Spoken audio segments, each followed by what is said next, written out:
هەر ژڕوژە ڕوانگە بۆلاوێ گەل بوویە ئومێد و دەرگە ئافراندن دکار و زانستیدا کردی هەر ژوێ ڕۆژێ چیرۆکێن سەرهاتیەن سەرکەفتیەن دروست کردی ئاواز و موزیکا هەبوونێ یا پەیدا کردی هەر ژڕوژە ڕوانگە بۆلاوێ گەل بوویە ئومێد و دەرگە شعر و هەلبەست لە دیرۆکا گەنجاندایە تۆمار کردی وەک کەڤاڵێکێ شێوەکاری وەک کورتەفیلمێکێ سەرکەفتی ڕوانگە یا بوویە دەرگە بهیڤی بە ئومێد لاوێ گەل یێ ئاوا کردی لاوێ گەل یێ ئاوا کردی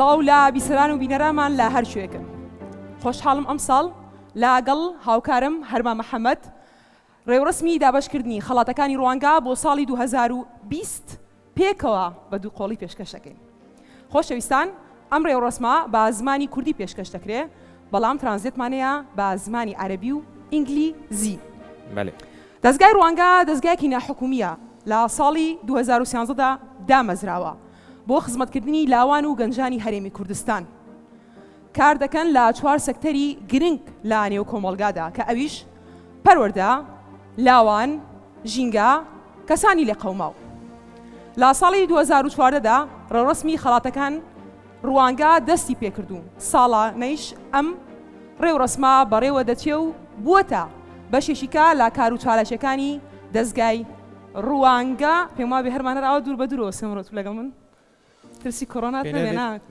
کۆرۆنال من نینە زام کۆرۆنال کەشمەنینە سپاس بۆ خودێ مە هەمیە تێست کردیە پاشەم هاتینە وێرێ و هیویا شفای بۆ کەسێت کۆرۆنالێ و سلااو لە ئامادەبووان سلااو لە هەمی بینەران سڵاف بۆ هەر لاوەکێن و کە ئامادەت گەلمەیەت پاڵێورا بۆ خەلاتە دەستگای ڕوانگە کار لەسەر نیشاندانە با بەهرەیات کرد یەتکۆ ساڵانە پێشکێشی ڕوانگەت کرد ئەف ساڵەژیدا سی پالیورا بربژێرم بۆ خەلاتێن یەکێ ئەتناوبەرە 15 بۆ 25 ساڵێدا هەمی گەنجە ژێهاتینە و ئەڤڕوکەدا شیانێت وادێ بەرچاوکەت وەکی ساڵانە بەرچاوت کرد بەڵێ جا بەشەکانی ئەم ساڵ بریتیا لە دەستپێشخەری کار داهێنانی زانستی پرۆگرامسازی کورتە چیرۆک هونراوە وێنەکێشان هونەری ریسایکلینگ کورتە فیلم تاکژەنینی مۆزیک و هەروەها فۆتۆگرافی بۆ هەر بەشێک خەڵاتێکی تایبەت ئامادە کردووە لەلایەن دەستگای ڕوانگەوە ئێستا داوا لا بەڕێز عەبدوسەلام مەدەنی بەڕێوەبەری گشتی دەستگای ڕوانگە دەکەین بۆ وتنی وتارەکەی با بفەرمێت فەرموو مامۆستا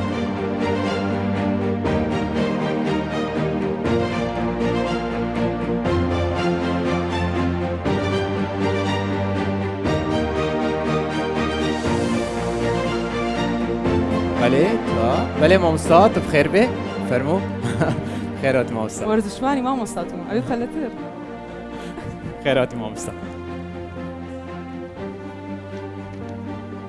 سلام عەلەیکم ئێوارە باش شوێن زانکۆی هاروەردە کات 1957 زانایەک بە ناوی کۆرت ریچەرد ئەیوێ تاقیکردنەوەیەکی زۆر سیر بکاتن تا بزانیتن چۆن هیوا دروست دەبیتن کۆمەڵە مشکێک دێنیتن و هەر یەکێک لەو مشکانە ئەخاتە ناو پەرداغێکی نیو پڕ لە ئاودا و هەر یەکێک لەو مشکێ خاتە لە ناو یەکێک لەو پەرداغانەدا مشکەکان دەست پێەکەن مەلەئەکەن دوای ماوەیەک ماندوو ئەبن دوای ماوەیەک و تەحدیدەن لە دەوروبەری خولەکی 15 مشکەکان ماندوو ئەبن و خەریکە نقم ببن تاقیکردنەوەکە دووبارە ئەکاتەوە بە هەمان شێواز بەڵام ئەم جارە لە خولەکی 14 کە ماندووبوونەکە خەریکە بگاتە کۆتاییەکە مشکەکان دەردەخات وشکیان دەکاتن پشوویەکیان ئەداتێ تۆزێک نان خواردن و دووبارە ئەیان خەتە ناو ئەو پەرداغە پەرداغەنی و پەڕانەدا. ئەم جارە بە شێوازێکی سیر مشکەکان مەلەی زیاتر ئەکەن، وزەیەکی زیاتریان بۆ دێتن، لە 20 دقە شتێ ئەپەریتن بۆ 60 دقیقە و هەندێک لەوانیش زیاتر.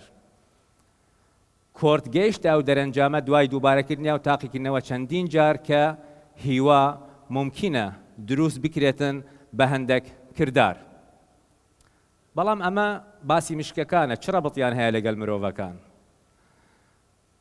ڕەنگە ڕەبڵێکی وا نەبیتن، گرێدانێکی وا نەبیتن، بەڵام بێگومان هەمومان بەشدارین لەوەی هەر یەکێک لە ئێمە پێویستی بە هۆکارێک هەیە، کۆمەڵە هۆکار هەیە تا بەردەوام مەلە بکەت، بمێنیتن، بەردەوام بیتن. بۆ ئەو مەبەستانە ڕاستی دەستگای ڕوانگە هەموو دەستپێشخەریەکانی خۆی هەوڵ ئەداتن هیوا بەگەل ببەخشیتن، هیوا بە خەڵک ببەخشیت، هیوا بە تایبەتی بۆ گەنجان و بە گەنجان ببەخشیتن. یەکێکە لە پەیامە سەرەکیەکان. ئەیان گوت دوو سەرچاوەی سەرەکی هەیە بۆ ئابوور، یەکێک لەوانە مادیە، ئەوی تریش وزەیە، بەڵام دواتر دەرکەوت لە ئەوانەشدا و یەکێکی سێمی زۆر سەرەکی هەیە، ئەویش مرۆڤە. سەرچاوەی مرۆیی یەکێک لە سەرچاوە هەرە سەرەکیەکانی ئابووری جیهانە، بە درێژایی مێژوو و بە تایبەتی ئێستا. و هەندی ئێمە لە سەرچاوە مادی و وزە سەرف بکەین، بەکاربێنین، ئەوەندە کەم دەبیتن. بەڵام لە مرۆیەکە سیر ئەوەیە هەندی زیاتر سەرف بکەی، بەکاربێنی، ئەوەندە زیاد دەبیتن و ئەوەندە قوڵ دەبیت و بەرەو پێشتر و بەرەو باشتریش دەچیتن.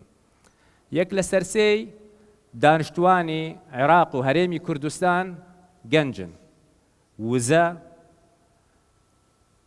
زانست، خۆشەویستی ژیان، ئایندە، هیوا لەوانەوە ئەبینرێتن. هەر کەسێکی فاعل بیت لە ناو جوواکدا بە تایبەتی بڕیار بەدەستەکان زۆر گرنگە، زۆر زەرورە هیوا بەخش بن بۆ هەموو خەڵکێکە، بەڵام بە تایبەتی بۆ ئەو گەنجانە چکە ئێمە باسی ئایندە ئەکەین و زۆر جار ئەوترێت و گوتومانە ئەو گەلەی تەرکیز و اهتیمام بە گەنجەکانی خۆی نەدەت، بۆ خۆی پلانێک بۆ خۆ ئەنتیحارکردن دادەنێتن.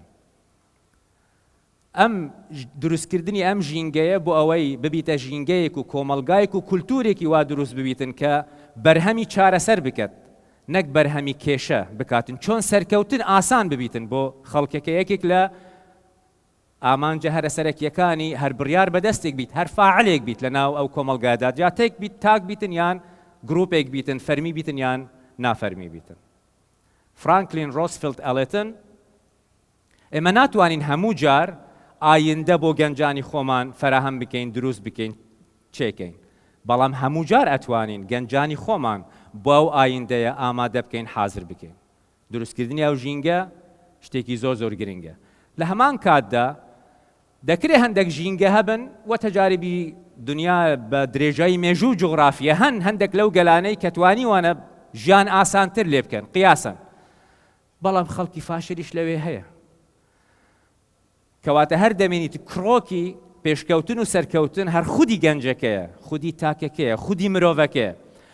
فەئەگەر ئەو ژینگە توانیمان دروست بکەین کە گرنگە دروست ببیتن، لەگەل ئەوەش خیتابێکی تر هەیە بۆ خودی گەنجەکە، بۆ خودی تاکەکە، ئەبێ پرۆسێسی گۆڕانکاریەکە و بەرەو پێشچوونەکە و بە دوای چوونی ڕێگاکانی سەرکەوتن دەبێت خودی گەنجەکە دەست پێ بکاتن و ئەو کارانە بیکەتن و ئەنجام بداتن. گەنجێکی وا کە ئەکتیشافی ذاتی خۆی بکاتن، هیوا بۆ خۆی دروست بکات و بۆ دەوروبەر ئەو هۆکارانە بۆ خۆی دروست بکەتن تا زیاتر مەلە بکەم، عمرێکی درێژتر بە پەیامی خۆم، بە گەشتی خۆم، گەشتی سەرکەوتنی خۆم لە دنیادا بدەم. و دیسان لێرە هەنری فۆرد داهێنەری بزوێنەری سوتاندنی ناوخۆیی مەکانە الاحتراق الداخلی قسەیەک ئەڵێت ئەگەر گوتت ئەتوانم ڕاست دەکەی، واگەر گوتت ناتوانم دیسان ڕاست دەکەی، چونکە خۆت قەدەری خۆت، ئێمە قەدەری خۆمان بەدەستی خۆمان دروست دەکەین بە هزرەکانی خۆمان، بە بڕیارەکانی خۆمان، بە کردارەکانی خۆمان.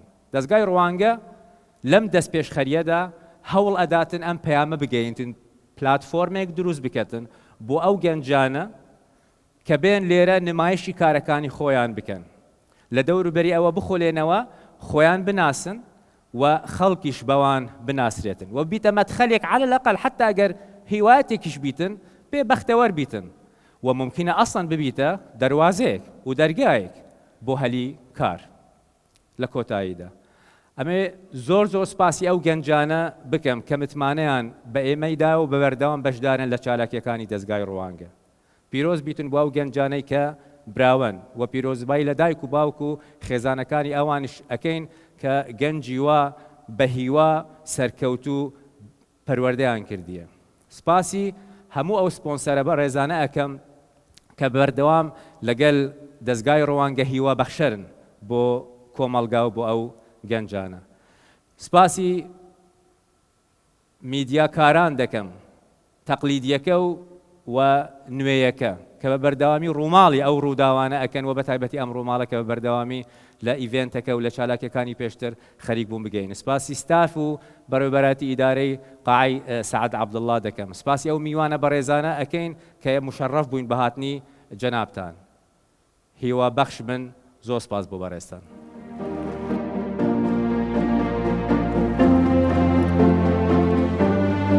gelek spas bu barês Abdüselam Medeni rêveberê giştiye tezgehê Rwange. Bîneran mêvanên qedrgiran tezgehê Rwange şanaziyê pan sponserat bid wekî ka Abdüselamê amaje pêday yê ku salane bûyne bişekê serekî ji vê çendê ku bişên Efrewrasme yê berdewam bît bu sala şeşêl dîfek. Ev sala jî da çendîn sponser me hene. Sponserên Almansî her ek ji kompanya Korek Telekom, kompanya El Hayan Pepsi, Darin Group, sponserên Zerîn, MRF Group, AD Media, Hemin Group, Hotela Hewlêr ya Nîvdewletî, Fastlink, Burger King.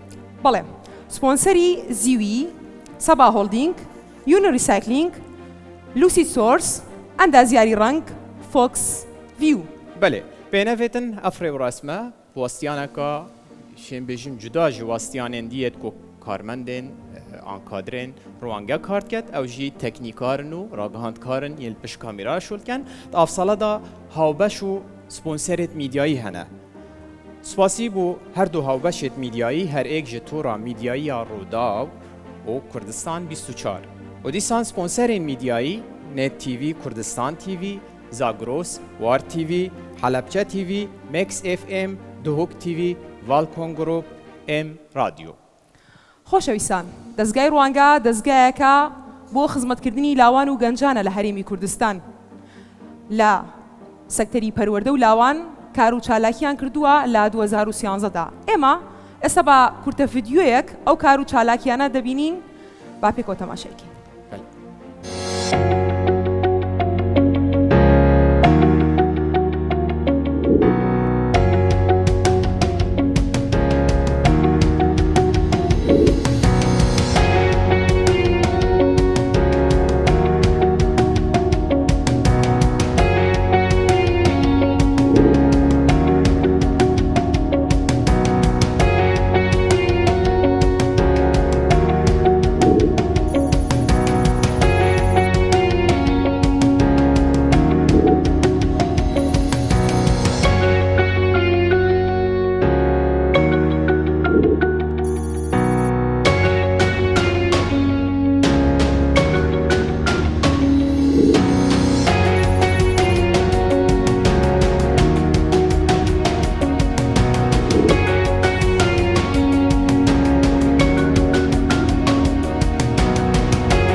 کارە دەستخۆش و کار و چاڵانکیên دەستگەیە ڕوانگە. لاوان میوانên عزیز بینەرên خۆشتوی بێنەڤێل ساڵا 2014 یەکەم جار دەستگەی ڕوانگە دەست بە دابەشکردنا خەلاتە کرا و یەکەم ڕێوڕەسم ساڵا 2014 بوو لە باژێرê هەولێرê. لە ساڵا 2015 لە پایتەختی ڕەوشەمبیری لە باژێرê سلێمانیê هاتە kirin. لە ساڵا 2016 لە دهۆکا خۆشتوی خەلات هاتنە بەڵاوکردن. ساڵا 2017 و 2018 و 2019 و ئەف ساڵەشدا لە هەولێرە پایتەختە هەرێما کوردستانê ئەتهێنە پێشکەشکردن. بۆ ئەم ساڵ دەرگای وەرگرتنی بەرهەمەکان لە 27 دەستی پێکرد تاکو یەکی 11 کۆی گشتی ئەو بەرهەمانەی کە وەرگیرابوو 544 بەرهەم بوو. دەزانم بۆ لیژنەی دادوەران زۆر قورس بوو کە لە نێو 544 بەرهەمە 30 بەرهەم وەربگرن. ئێستا پاڵێوراوەکانمان دڵیان لەسەر 100 لێدا تا من تۆبەکەکەمە ساحەی تۆ هەرمان دەستی پێ بکە. بەڵێت ئەڤروکەدا ڕۆژا بەرهەمیە ڕۆژا وەرگرتنا خەلاتایە وەستیانە هەر کارێکی دوماهیکێک بۆ بێت بێت ئەڤروکەژی ئەوەستیانەوە پشکدارە خەلاتێەوە دەبیتە بەرهەمێەوە دەبیتە شێنبێژین ئەنجامێوایە خۆش. ئێکەم بەش یەک و ئەڤروکەدا ئەم دەست پێ بکەین دەست پێشخەری کارە. و ئێکەم پاڵێوراو دیدا یەکەم پاڵێوراو لە بەشی دەستپێشخەری کار چراخان بێسوونە تەمەن 25 ساڵە و لە دایکبووی شاری سلێمانیە.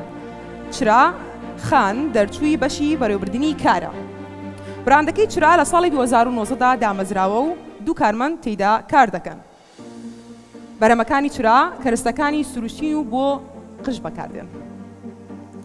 بەڵێ پاڵێراوێک دەرباز بۆ پاڵێراوە دوێ ئەوژی گولستان ناوخۆشە دەرچووە ناوخۆشە بەلێ دەستپێشخەری کارە 25 ساڵیە ژی هەولێرەیە دەرچووە ئابۆری و کارگێری کارە شارەزایی چێکردنا پەیکەرە دەهەیە لێبقالبی. ئانکو پرۆژێوێ ستودیۆیەکە پێکهاتیە ژێ چێکردنا پەیکەرە بقالبی ئانکو ئەگەر دەستێک بێتە دروستکردن لێت قالبیدا بە شێوازێ پەیکەری تێتە دروستکردن. زۆر باشە. ناسکە عومەر پاڵێوراوێکی دیکەی ئەم ساڵی خەڵاتەکانی ڕوانگەیە کە تەمەنی 24 ساڵە و دانوشی شاری هەولێرە. ناسکە ئێستا قوتابی بەشی بەڕێوەبردننی کارە. پرۆژەکەی ناسکە بریتە لە براندێکی خشتی کوردی کە کۆکراوەیەکە لە نێو سروشت و کولتور و هونەر و مێژوودا. بەرەمەکانی ناسکە لە بەردی جۆرا و جۆر دروست دەکرێت. بەڵێ سێ پاڵێوراو سێ سەرکەفتی تێدوبارەکەم هەرسی یەدگەشتی نەوێ قۆناغێ هەرسی هەیەکەمینن و هەرسی سەرکەفتینە لێ ڕێزبەندیەدا یەکەمین و دووەمین و سێمین هەیە. دەمهات کێبرگەیش داهێنان دروستەکە. دەمهات ئێکەم خەلات بۆ ئێکەم بەشت ئەڤروکەدا بەشێ دەستپێشخەری کار. و ئەف خەلاتە دەهێتە ڕاگەهاندن ژلای بەڕێز هێمن هەورامی جێگیرێ سەرۆکێ پەرلەمانێ کوردستانê bila keremkete ser stêjê û diyarkirina xelatê êkê.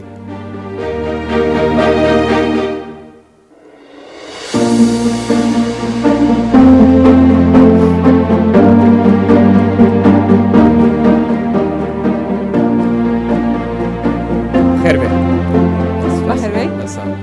Sakîn bixêr.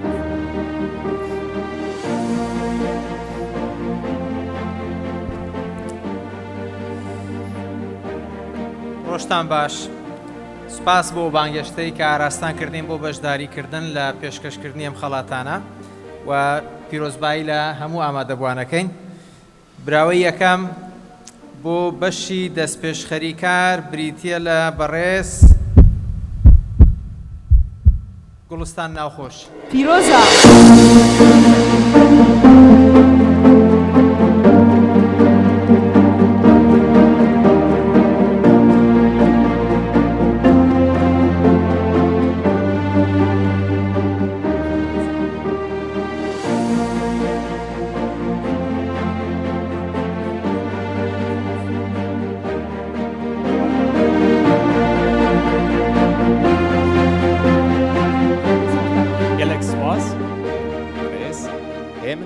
جێگیرێ سەرۆکێ پەرلەمانی کوردستانê پیرۆزە دووبارە. زۆر سپاس مەمنون زۆر سپاس. هەستی خۆتمان پێ بڵێ جارێ. بەڵێ من وەکو کچێک کە بەشدار بووم لێرە ئێستا هەستێکی زۆر زۆر جیاوازم هەیە لەبەرەوەی بۆمبە یەکەم جار بەشداریم کرد لە خەڵاتەکانی ڕوانگە دواتریش ئێستاش بووم بە یەکەم هەستێکی زۆر جیاواز یعنی ساڵی پاریش پێشکەشان کرد من ساڵی 2019 پێشکەشم کرد هەر بە هەمان پرۆژە لەبەرەوەی ئێمە بەردەوامین لە کارکردن لە پار ساڵەوەتەوە ئەم ساڵ کۆڵمەدان زۆر چاکە بێگومان کۆڵ نەدان بەرەو سەرکەوتون دەدبات بۆیە منیش کۆڵم نەداوە دووبارە لە ساڵی 2020 بەشداریم کردەوە و بە خوشحالیەوە بووم بە براوەی یەکەم ئەم ساڵ دەست خۆش پیرۆزە زۆر سپاس پیرۆزە دووبارە gelek spas pîroz bît dubare.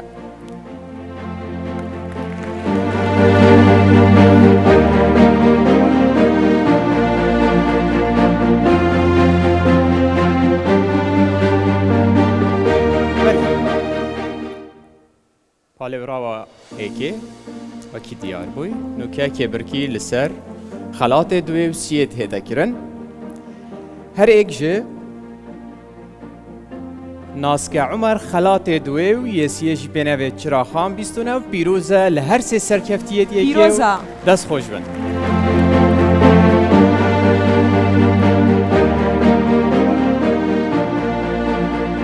Naske Umer xelatê duê xelatê siyê Çiraxan bîstûn pîroz e li her sê serkeftiyên beşê destpêşxerî kar û berev beşê duê an ku beşê dîv da beşê dahênanên zanistî. Di beşê dahênanên zanistî da me jî gelek twastiyet cudayî hemî beşê dijî. Vî beşî da êkem palêvra bû yekêbirkiyetke li ser dezveynana xelatê yekê ew jî mêvan Ebdilezîz e jê wî 22 sala ji dihokê ye qutabî endaziyarî elektroniyat e peywendiye li zankoya Emerîkî. Şarazayî dwarî dahênanê da heye. Dîsan mêvanî berçavkeka zîrek projê xwe pêşkêşî rawangê kiriye. Ev berçavka li ser vê skrînê diyar tiştek gelek seyr e. Taybet bo wan kesên nabînan demê dikene berçavê xwe hossa hest bi dewroberê xwe dikin ku eger tiştek tê tirê da. Dîsan karekê diyê gelekî netewî û niştîmanperwerî têda ye ku ew e wan pêşmergeyên qehremanên ku çavê xwe qurbanî bergîriya axa Kurdistanê kirîn eger çavekê xwe ji dest dabî dê gelek mifayî ji vê berçavka zîrek bîne. زۆر چاکە Belê. دەچینە لای پاڵێوراوی دووەم ئالا محەدین تەمەن 24 ساڵ دەرچووی بەشی زانستی ویسیایە لە زانکۆی هەڵەبجە هەر لە منداڵیەوە حەز و خولیای بۆ بواری کارەبا و ئەلکترۆنات هەبووە لەو بوارەدا چەندین داینانی زانستی هەیە و هەروەها خاوەنی چەند پرتوکێکی جیاواز ینی مولتی تالنتە پاڵێوراوەکەمان داهێنانەکەی ئالان بریتە لە پێوەرێکی زیرەکی ئاو بۆ زانین پێوانی پڕی ئاوی بەکارهاتوو لەگەڵ چەند تایبەتمەندیەکی ترە کە ئەویش ئاگادارکردنەوەی خاوەنی ماڵ بە زمان و بەدەنگ و بە زمانی کوردی Belê.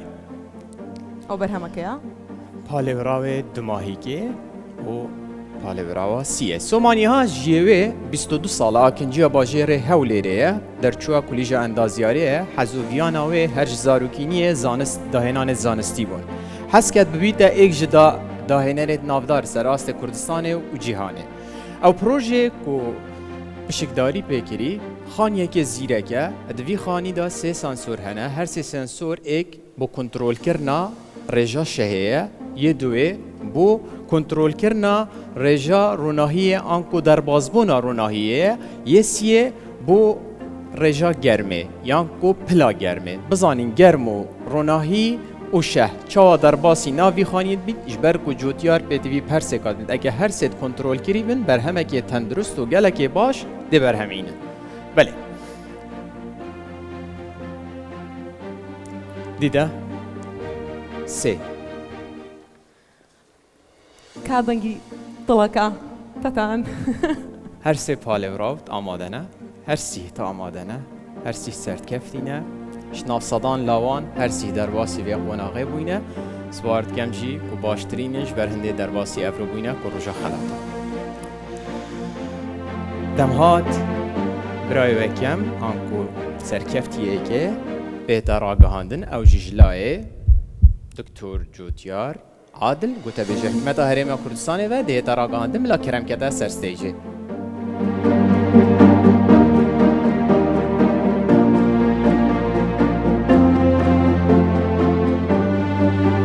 بێ دکتۆر. زۆر بەخێر بێ. بەخێر بێ دکتۆر.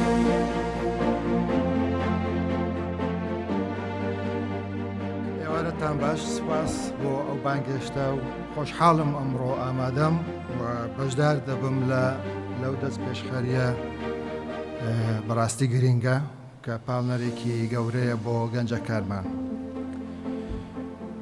براوی یەکەمیم بۆ بەشی داهێنانی زانستی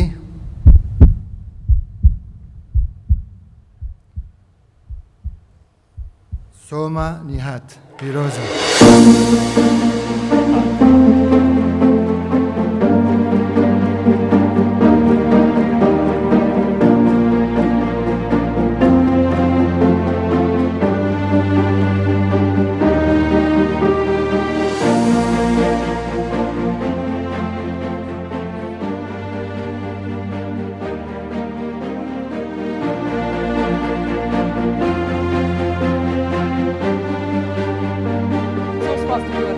gelek spas doktor. Zor spas.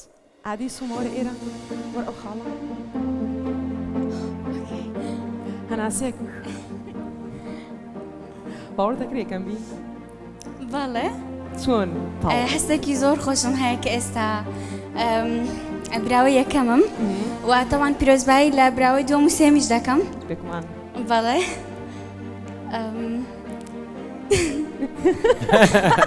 سوما اتوانی لێرە ئاوا بکەی من سەرکەفتی یەکەم. سەرکەفت پیرۆزە دەست خۆش. gelek spas. زۆر سپاس. هەردوو سەرکەفتیان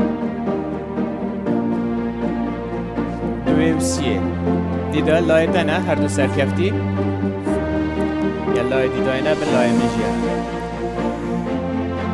سەرکەفتیە دوێم سیێ. لاي منها هرمان بەێ.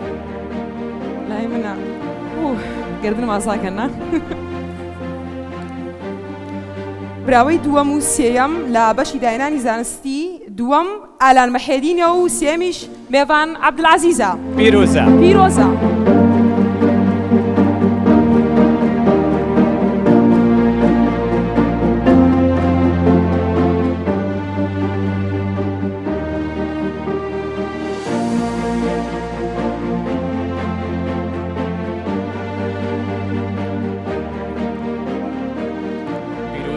هەر سێ سەرکەفتیان لەبی بەشیدا بەرەف بەشێکی دی ئانکۆ بەشێ سیێ بەشێ پرۆگرام سازی. هەریسان ویژی سێ پالێڤراو هەنە پالێڤراوێ ئێکێ بزانین کیە. ئەیمەن سەبری خەلکێ پارێزگەها دووکەیە ji bajêrê Zaxoye ji dagwê sala 1998 nûke qutabiyê Kolîjî Kargîrî Aboriyê beşê zanistên darayî û bank. Ev 5 sala karê programîngê û geşepêdana malpera û aplîkêşina diket. Heta nûke gelek proje berdest hene anku berhem heye. Eymenî bi aplîkêşinekê taybet ev sala da pişikdarî anku hesketin tê yekemîn bi vî projeyê. Projê wî اپلیکیشنکا تایبەتە di torên komelayetî da giş da ku fêrî zimanê îngilîzî bî û bê beramber. پاڵێوراوی دووەم بیلال قادر تەمەن 22 ساڵە و دانیشتووی ناحیەی بازیانە سەر بە شاری سلێمانی. بیلال خوێندکاری قۆناغی چوارەمە لە بەشی زانستی کۆمپیوتەر و سەرۆکی گروپی تەکنەلۆژیای تیکدەیە و مامۆستای کۆمپیوتەرە لە یەکێک لە ڕێکخراوەکان. فولکتیڤە بیلال.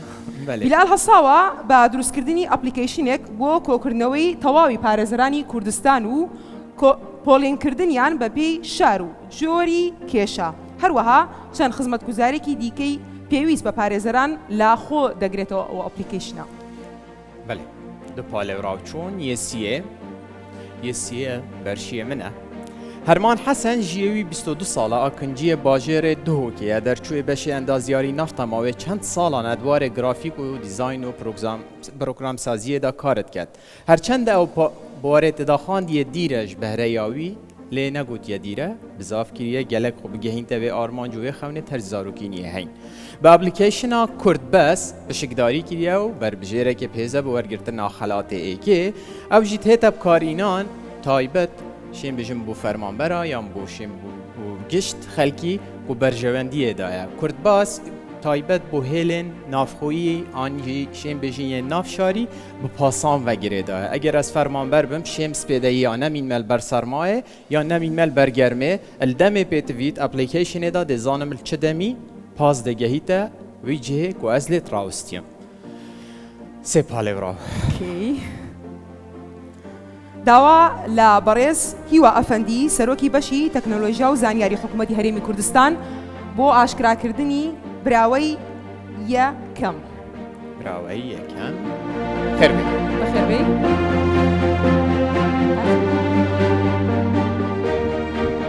سلااو ڕێز بۆ ئامادەبووان. پێشوەختە چەند جوانە کە ساڵێکی ناخۆشی وەکو 2020 بەو ئەڤێنتە جوان و گەنگە بە کۆتایی بگەینە. براوەی یەکەم بۆ بەشی پرۆگرام سازی بریتە لە ئەیمەن سەبری،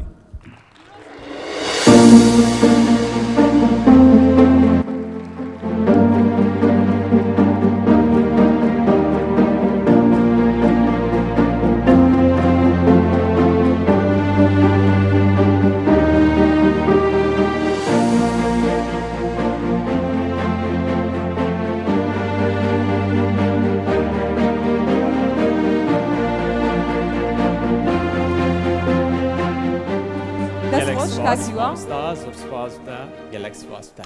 ئەیمەن کەرەم کەوێرێ دەست پێکێ سپاس بۆ خودێ و سپاسیەوە هەردوو برای دیژی کە هەمی سەرکەفتین ئێکێنەوە چ جیازینەوە بینۆمە دانینە. بەڵێ ئەپلیکیشناتە ئەم دێ چ مفایژە بینی؟ ئەپلیکیشنۆ من بۆ سیستەمی ئەندروید بەردەستە هەروەسانێ زیدە بۆ سیستەمی iOS بەردەست بتن هەروەسەوەی ئەپلیکیشنە تل سەر هەمی پلاتفۆرمان vekî ئەپلیکیشن بناوە پێشگرامە بۆ فێربوونا زمانی ئینگلیزی بەلاش هەروەسا سوشڵنی تورکەوەکی تۆڕەکە کوماڵاتی خەڵکیشن بۆ باتان باڵاو بک. دەست خۆش دوبارە پیرۆزە و gelek سپاس بۆ حاضر بووناتە و پیرۆزباهیە دوبارە تەکەین پیرۆزبایی هەمی بدانێن خەلاتات کێنین هەمی بەشە دەمهات ڕاگەهانێن دوێ و سیێ دیدە ریبەشیدا کێبرکی gelekya dijwar bû yê duê Herman Hesen û yê Bilal Qadir pîroz el her sê serkeftiyan. پیرۆزە. Pîroz e.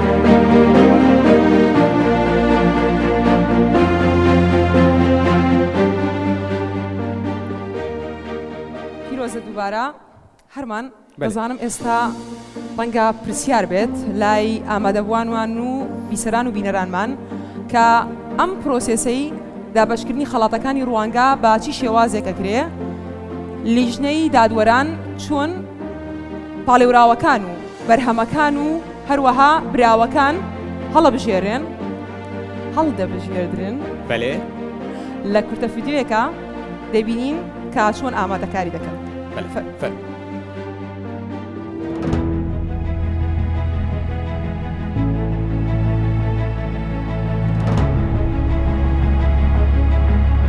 هس دمهی پیروزباهی خود وان کسات کم وان کارسازا وان گلجار کم اوید کواف ساله دخلات بدست خوبه اینن و دشن پروژه خو سر بخنو و لیولا که دی آن برو پیش ببن. ئێمە چەند پێوەرێکمان هەیە گرنگترین پێوەەر ئەوەیە کە بیرۆکەکە جیاواز بێت کە بیرۆکەکە شتێک بێت هەموو کەس نەیکرد بێ پێشتر ئێستا زۆر پێوەری تریشمان هەیە ئەو پێوەرانە بریتین لە پلانەکە کە پلانەکە چۆن بووە توێژینەوەی تەواوی کردووە ئەو گەنجە یاخودنا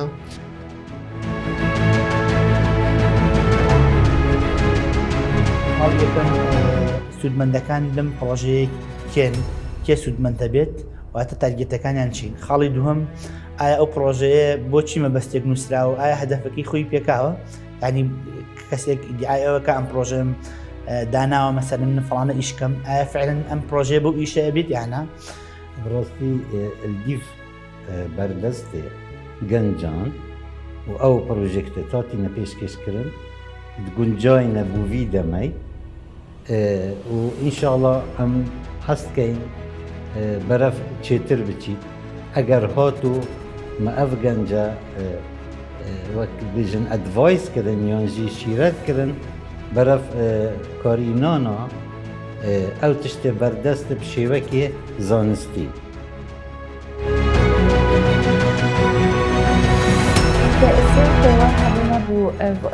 وەڵاتنە وان سوفتوێرن بەشدار بەریکانێدا ئەو ژی پێوەرە ئێکێ تا چ ڕادە مفایگەهیندا کۆمەڵێ پێوەرە دووەم شلایکە زانستی ئەکادمی بەبووە مەسائلە دوکیومنتیشن موتیڤیشنێکی وازەح بیتن چ دیتیلز هاتنە دان بوو شروڤکردنەوە ئەوی سوفتوێرە هەنێ بوو بکارهێنەرە یعنی بوو یوزەرە پێوەرە سیژی ئەبووی پیتر لایەنێ تکنیکال و پراکتیکی و وەرگریتن.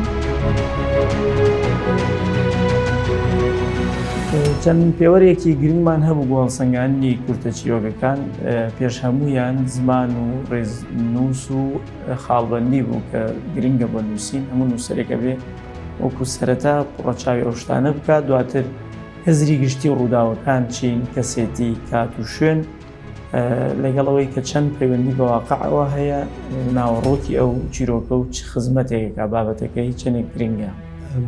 بێگومان خەلەتەن ئێتڕەوانگە وەک فاکتەرێک ئەو ژوەکان تووشێ بژی پاڵدەرێکی سەرەکیەک و گەنج پتر سەرخۆشول کە تو هەوڵدانی بکات بێتە ناو بوارێ نویسینە چێڕووکێدا داهاتوودا بشێت کارێکی گەلێکی باش پێشکەش بکات و دا بشێت خوب بینیت وەک کەساتیەکت ناو کۆمەلگایەکێدا و ئەو کەساتیەکە کارتێکەر ناو بێ کۆمەڵێکە.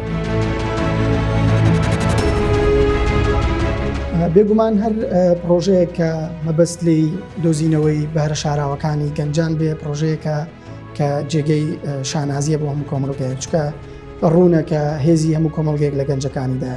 بێگومان خەڵاتەکانی ڕوانگە دەرفەتێکی زۆر باشە چەند لە ساڵانی ڕابردوو وان بۆ ئێستا بۆ داهاتووش دڵنیام کە لە هەر یەک لەو بوارانی کە لە ناو خودی پرۆژەکەدان دەتوانێت بەهرەی ئەو گەنجانە بدۆزێتەوە و بە جۆرێک لە جۆرەکان دەستیان بگرێت بتوانن لە بوارەکەی خۆیاندا بەرەو پێش بچن. بەرێتمە بۆ هەلبژۆردنا بەرهەمە سەرچەند شەنگستە گۆتڕۆ هەستانیش خڕێکە گرنگتر بابەت بوو کو بابەتە هەلبەستی کۆچیە و چەند معریفە و چەند گەهاردەتێنە یا دوێ ئەم سەر هەندێک ئەلەمنتت هەلبەستی ڕاستین وەکو موزیکا شعری وەکو ڕتماوێ وەکو کێش و سەروایەتوێ و حتا دمایەکێ. شوێکی گشتی بەڕای من ئەم پرۆژەیە دەبێتە هەندێک بۆ گەنجان و بۆ لاوان بە تایبەتیوانێک کە بەشداریم پیشانگایان کردووە یان کاریگەریکی زۆری بێت لە سەریان بێتە هەندێکی باش بۆیان چی وەکو بەشداریکردنیان ئەوە تا بێتە جورئەتی بۆ بەشداریکردن لە کاری هونەری ئەواتە بۆ جارێکی تر بێتە هەندێک بۆیان.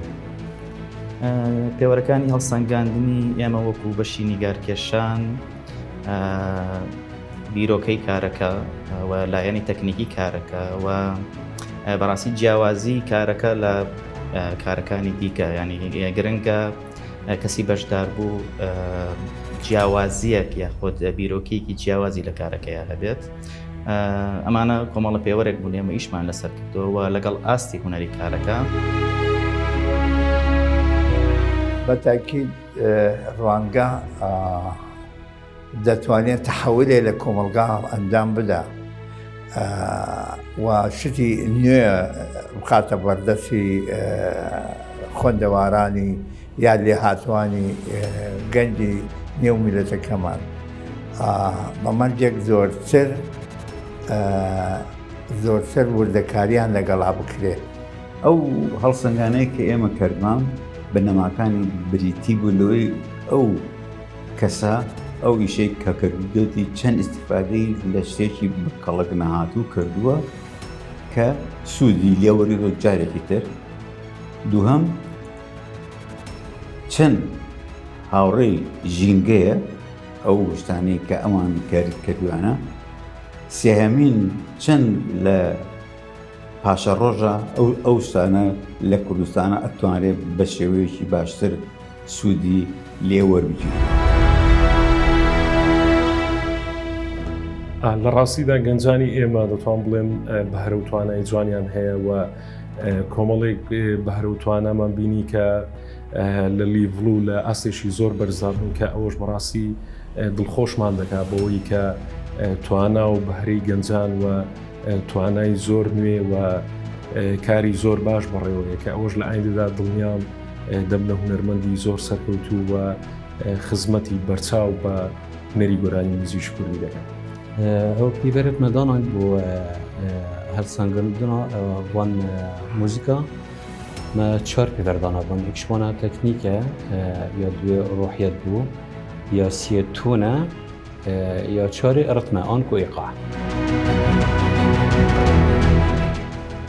بە گەرمی پیرۆزباییتان لێ یەکەم ئەمەوێ پێتان بڵێم بەڕاستی ئێوە شایانی ئەو سەرکەوتنن هیوادارم ئەو سەرکەوتنە هاندەرێکی گرنگ بێ بۆ کاری گەورەتر بۆ کاری جوانتر بۆ پرۆژەی فراوانتر کە هەرەوەشتان لێ ڕابینین ئێوە بە تەنها مڵکی خۆتان نین ئێوە لە ئێستەوە مڵکی میلەتێکن مڵکی ئێمەشن ئێمەش چاومان لە کاری داهاتووی ئێوەیە بۆیە هیواخوازم بتوانن کاری گەورەتر کاری جددیتر دروستکەن و خۆتان تەرخانکەن بۆ ئەو بوارە کە ئێمەتان پێ سەرسام کردووە. نووسینی سناریۆ بیرۆکەکە ئەدیتینگ وێنەگرتن دەرهێنان دەنگ ستیج و میکاپ و درێس و بۆ هەرکام بۆ هەر سێکتەرێک چەند خاڵێکماندانا کە بەپێی هەر فیلمێک خاڵبەندیمان کرد و دەرەجەمان بۆدانن و لە مەجموعە باشترین فیلمێک یعنی ئەو فیلمێک کە باشترین خاڵەکانی بەدەستێنایە ڕتبەبەندی کراوە لە بەندی کراوە. تاکید گرنگە ینی پرۆژەیەکی کوڕوانگە کە چەند ساڵە خەریکەوە ئیش بۆ دروستکردن و یان بەرەو پێشبردنی لاوانەکە شتێکی گرنگە چکە تۆ لاوان لە هەموو کۆمەڵگایەکە لەسەر ینی بەردەوامەیانێ فێر بن و یانێ گۆڕانکاری دروستکەن بۆیە پرۆژێکی کوڕوانگە توانێت زۆر تاثیر دروستکەوە خەڵک پێشەوە مستەوانی ئاستەکانی خەڵکیژانی دەستنیشانکە بە بۆنی چەند خەڵاتەکانیەوە ینی بە گەنج بڵێت تۆ لەم ئاستی دووەتوانی باشتر بی وەتوانی خۆت بەرەو پێش بێت. پێوەرەکانی ئمە بۆ هەڵسانگەرنی بەرهەمەکانی خودوا بڵێن بۆ وێنەکان لەسەر بنامەکانی فۆتۆگرافی بوون کە بریتێ لە پەیامی وێنە هەروەها پێکهاتەی وێنە ڕنگ کوالیتی لەسەر ئەو بنەمانە ئێمە هەڵمان بژات لەسەر بنەماچی پرۆفیشنال نەک لەسەر بنەماچی کە خۆمان بمانەوێ هەڵمان بژات. خەڵاتەکانی ڕوانگە داهاتوو بنەشێنن.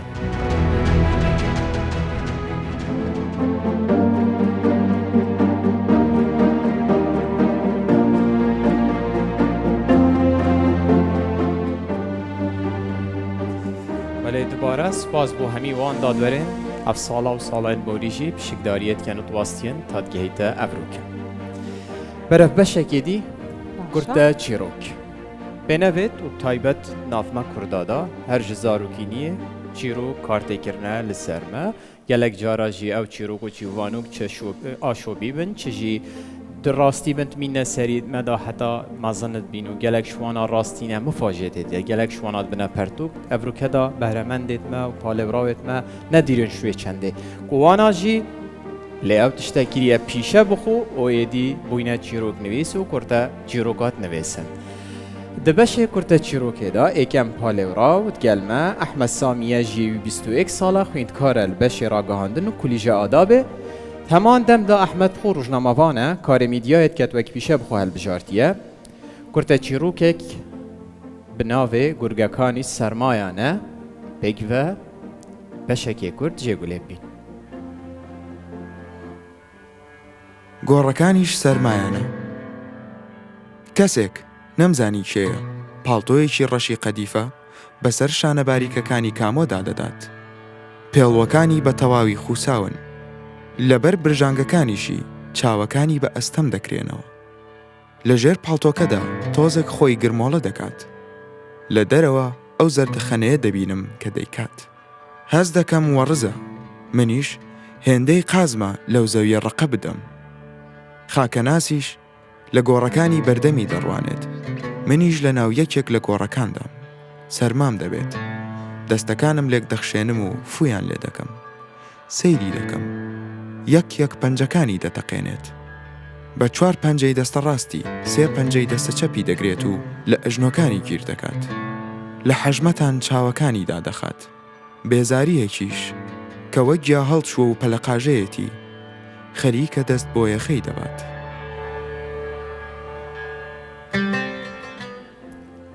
دەچینە لای پاڵەوراوی دووەم لە بەشی کورتە چیرۆک، ئەویش بەهزات محەممەدا تەمەەن 25 ساڵە و لە دایگووی شاری مەریوانی ڕۆژهەڵاتی کوردستانە و دانیشتووی شاری هەولێری خۆشەویستە.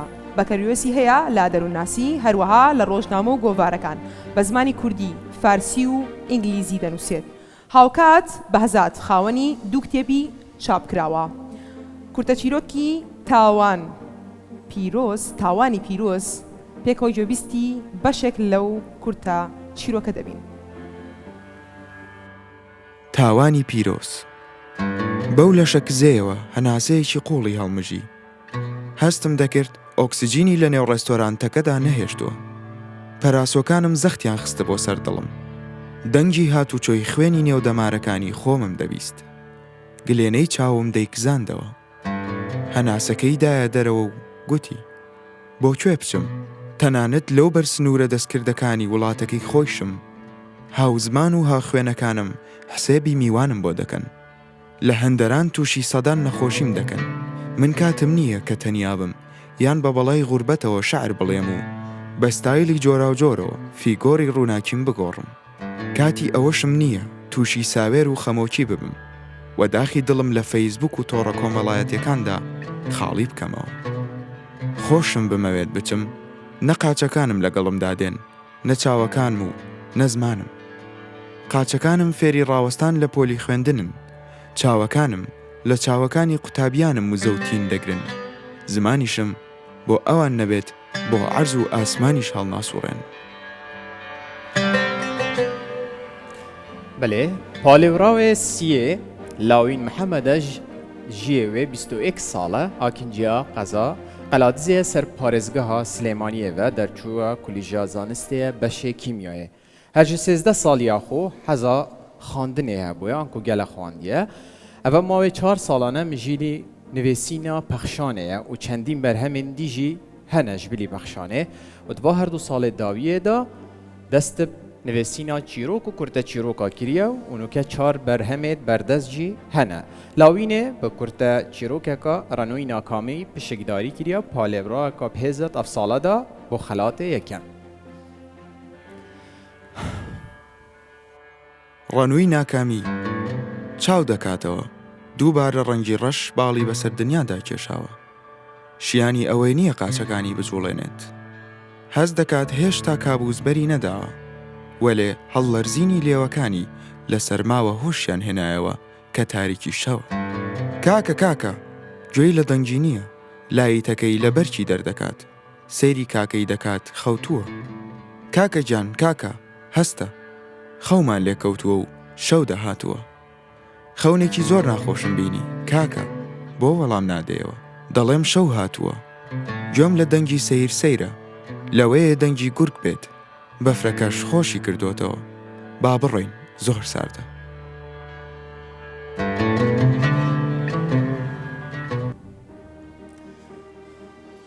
هەر سێ پالێڤراوێت بەشێ کورتە چیرۆکێ، سێ پالێڤراوێت هەر سێ سەرکەفتیێنە، هەر سێ قۆناغی زەحمە دەرباسکینێت هاوروکە بۆ ڕاگەهاندنا خەلاتێ ئێکێ دێ دەخواست ji berês muna qehweçîkem Sekretêra Perlemanê Kurdistanê kerem kete ser stêjê bû ragihandina xelatê êkê beşê kurte çîrokê. Xêr bê.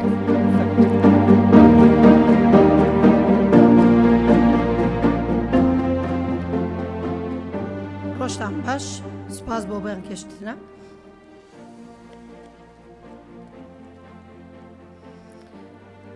Brawê yekem bo beşê kurte çîrok بریتە لە ڕای بگەینم ناوەکەی یاخودان دەشت چاوەڕێکین چێ یەکەمە چێ دووەمە ئەوەی متمانەی بەخۆیەوە بە تایبەتی. براوەی یەکەم بۆ بەشی کورتە چیرۆک خات و لاوین محەممەد پیرۆزە.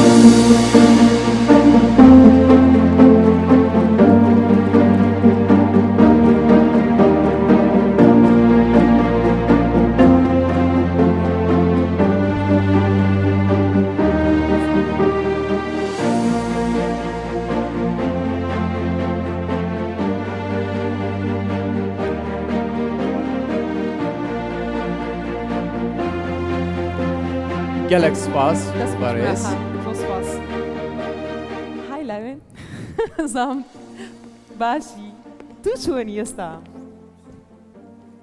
سترێسم ڕاستی ئەوەیە بەرهەمی هەوڵدان و کۆڵنەدان ڕاستیەکەی من 2 ساڵە چیرۆکە نووسم و هەر پێشبڕکەیەکیان چالاکیەک هەو بێ من چیرۆکم بۆ نردوون وەڵی چیان سەرکەوتو نەبوو ئێستا ڕوانگە هات باباسی قسەی خۆشکەین ئێستا سەرکەوتووی کتێبەکە چاپ بکرێ حەزت لێ بە زمانی کە چاپ بکرێ ئەو کتێبە ئەی ئەکید چی زمانێک ئینگلیزی دەستگای ڕوانگا بێ بە ئینگلیزی کاب سەلام گەلێک سپاس بە ئینگلیزی داوایەکەم زۆر باشە پیرۆزە زۆر سپاس بووتە هەردوو سەرکەفتیên دوێ و سیە دەبەشێ کورتە چیرۆکێدا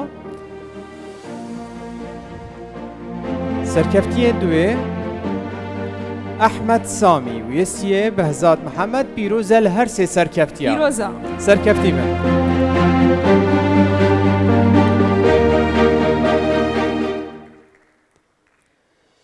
هەرمان ئێستا دەچینە سەر ئەو بەشەی کە گەنجەکانمان لاوەکانمان بە هەستەکانیان گەیشتنۆتە قۆناغی کۆتایی ئەویش بەشی هۆنراوەیە یەکەم پاڵێوراو لە بەشی هۆنراوە سەدا مستەفایە تەمەن 20 ساڵە و دانیشتووی قەڵاتزەیە سەدا ئیلهامی هونراوەکانی لە ژیانی خەڵک و ڕووداوەکان وەردەکرێت هەر بەم شێوەیە دەستی بە نووسین کردووە هیچ ناوی هونراوەکێتی کە ئەمڕۆ لەگەڵمان بەشدارە گوێبیستی بەشێک لەو بەرهەمەی دەگرین ئێستا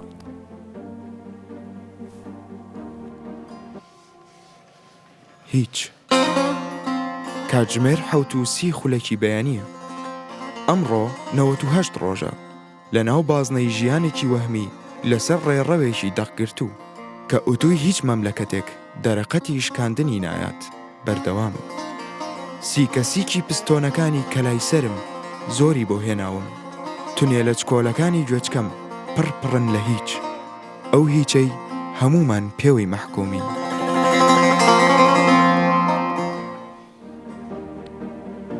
بەلێ پاڵێوراوە دوێ سۆما عەبدولقادرش دایک بووە ساڵە 1990 22 ساڵە لە قەزا شەقلاوە دژیت خوێندکارە کولیژە زمانە ئینگلیزی هەروسا کتێبەکە بەڵافگیری هەیە ئێکادیژی هەیە ئامادەیە بۆ چاپی هیڤیا منەوەژی بکەفتە بەردەست بۆ خواندنێ ئەت 5 ساڵەیەدا ئانکو زاروکینیەدا دەستە نوێسینێکی لیە نوکەژی کار لەسەر پێشڤەبرنا پیشەیە خۆتکێت ئانکو بەهرەیە خۆتکێت هەلبەستا موێ یاکو بووە بەرهەم و کێبرکیەدا کو بهێز سەرخەلاتێ ئێکێت کەتیە بەشێ کورتە چیرۆکێ ئەو ژی هەلبەستا بناوێ جەنگاوەر و نیگاکانیان گۆداریە ئەو ببینین تێکست چاوایە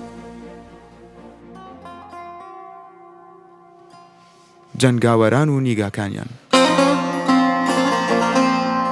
تاران بریم پێش بوو کە باوکم کوژرا لە ناو کتێبە مێژوویەکاندا بە دوای تەرمی شوناسم سەرگەردان بەهەشت چ خۆشیەک دەدا کە لە دڵی بورکاندا پاڵکەوتبووم و نەتدۆزمم خۆر مان دەگرێ و شەویش تاریکتر تیک تیک تیک کاتژمێری دڵم ڕێک نابێتەوە وەڕێک دەگرێ و دێ ڕێک باڵ بەسرمدا دەگرێ ئاوا دەبم ئەو فیشەکانەی پێستی ناسکتیان دەڕووشان دڵی منیان کون دەکرد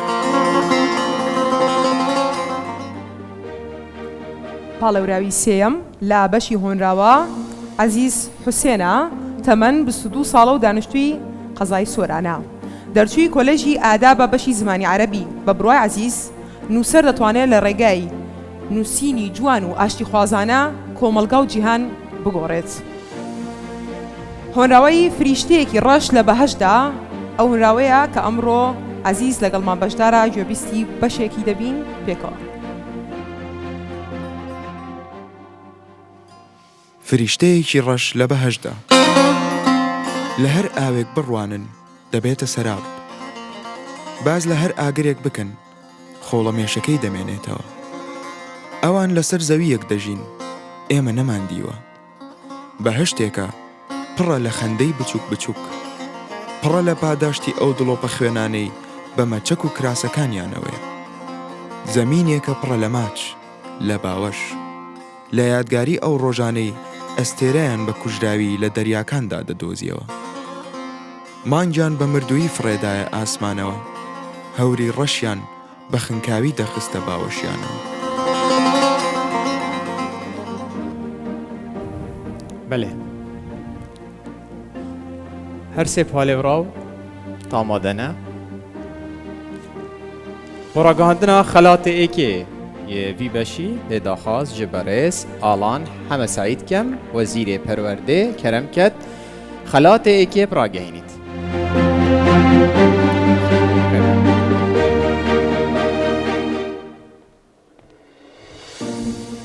ئێوارەتان باش. سوپاس بۆ دەستگای ڕوانگە گەیشتنی بەشداربووان بەم قۆناغا بۆ خۆی سەرکەوتنیشی گەورەیە بە تایبەت مەراسیمی 2020 ڕوانگە و سوپاسیشی تایبەت بۆ گرنجیدانی دەستگای ڕوانگە بە بواری پەروەردە یەکێک لەو 4 سێکتەرە گرنگەی کە ڕوانگە گرنگی پێدا بواری پەروەردەیە. ئێمە هاوبەشی و کاری پێکەوەیمان لەگەڵ دەستگای ڕوانگە هەیە وەکو وەزارەتی پەروەردە. دوو نوێترین کارمان پێکەوە بریتی بووە لە پێشبڕکێی بیکاری کە دایکی زانستەکانە و هەروەها گرنگی کاری پێکەوەیمان بریتی بووە لەوەی کە لە قوتابخانەی ئەلیکترۆنی دەستگای ڕوانگە هاوکارێکی باشمان بووە. ئێساش براوەی یەکەمی خەڵاتەکان بۆ بەشی هۆنراوە ڕادەگەیەنین. براوەی یەکەم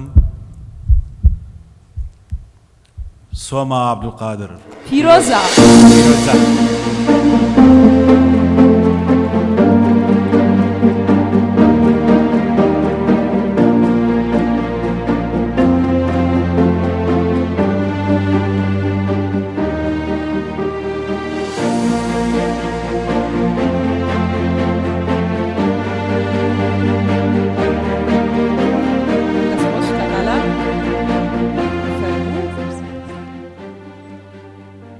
بەڵێ تنێ هەستێتە بەڕاستی زۆر دڵخۆشم چونکە دوای ماندووبوونێکی زۆر توانیم پێ بکەم و لە شعرەکەما هەوڵم داوە کە ئازاری گەلێک بنووسمەوە کە گەلێکە ماوەیەکی زۆرە شەڕبەرۆکی گرتووەوە بە پێی توانای خۆم هەوڵم داوە کە شەڕ و هەستەکان لاو هۆنراوەیەدا تێکەڵ بکەم.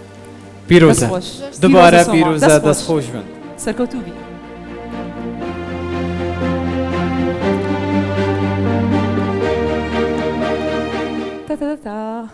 بەڵێ براوەی دووەم و سێم لە بەشی هۆنراوە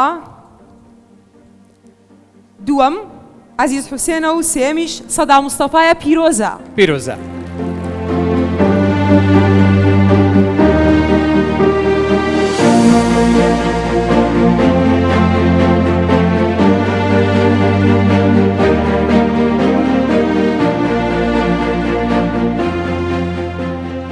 پیرۆزە لە هەر سێ سەرکەفتیان وی بەشی بەرەف بەشێ دیڤدا ئەم بەشێ شەشێ ئەو ژی بەشێ وێنە کێشانەیە.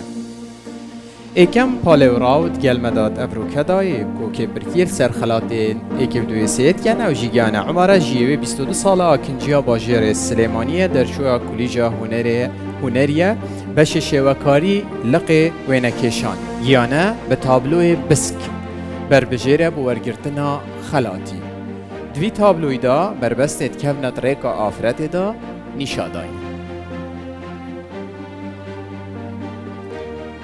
پاڵێوراوی دووەم لە بەشی وێنەکێشاندا دوین هێمنە تەمەن 18 ساڵە قوتابی پۆلی 12 لە شاری هەولێر لە منداڵیەوە وێنە دەکێشێت و ساڵانە بەشداری پێشانگای هونەری قوتابخانە دەکات و بەردەوام دەبێ بۆ پێشخستنی کارەکەی. تابلۆکەی دوین بە ناوی فستیڤاڵی ڕەنگەکانە کە ئاماژە بە ئاشی و قوبولکردنی جیاوازیەکان و هەمە ڕەنگی ڕەنگەکان دەکات.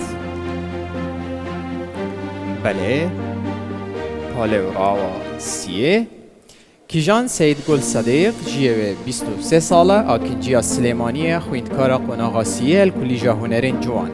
ئەزمونا 5 ساڵات بارێ وێنەکێشانێدا هەیە.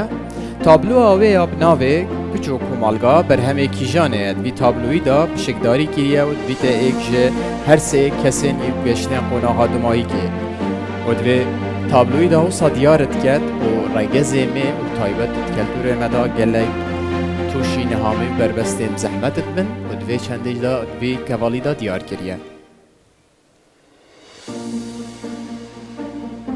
هێک جوان کەڤاڵێن جوان و ئافرەتێ بسەنگ و پێزجی نیشادەت. داوا لا بەڕێز مەحموود ئەلعوبێدی نوێنەری وەزیری لاوان و وەرزشی حکوومەتی عێراق با بفەرمێ بۆ ئاشکراکردنی براوەی یەکەم.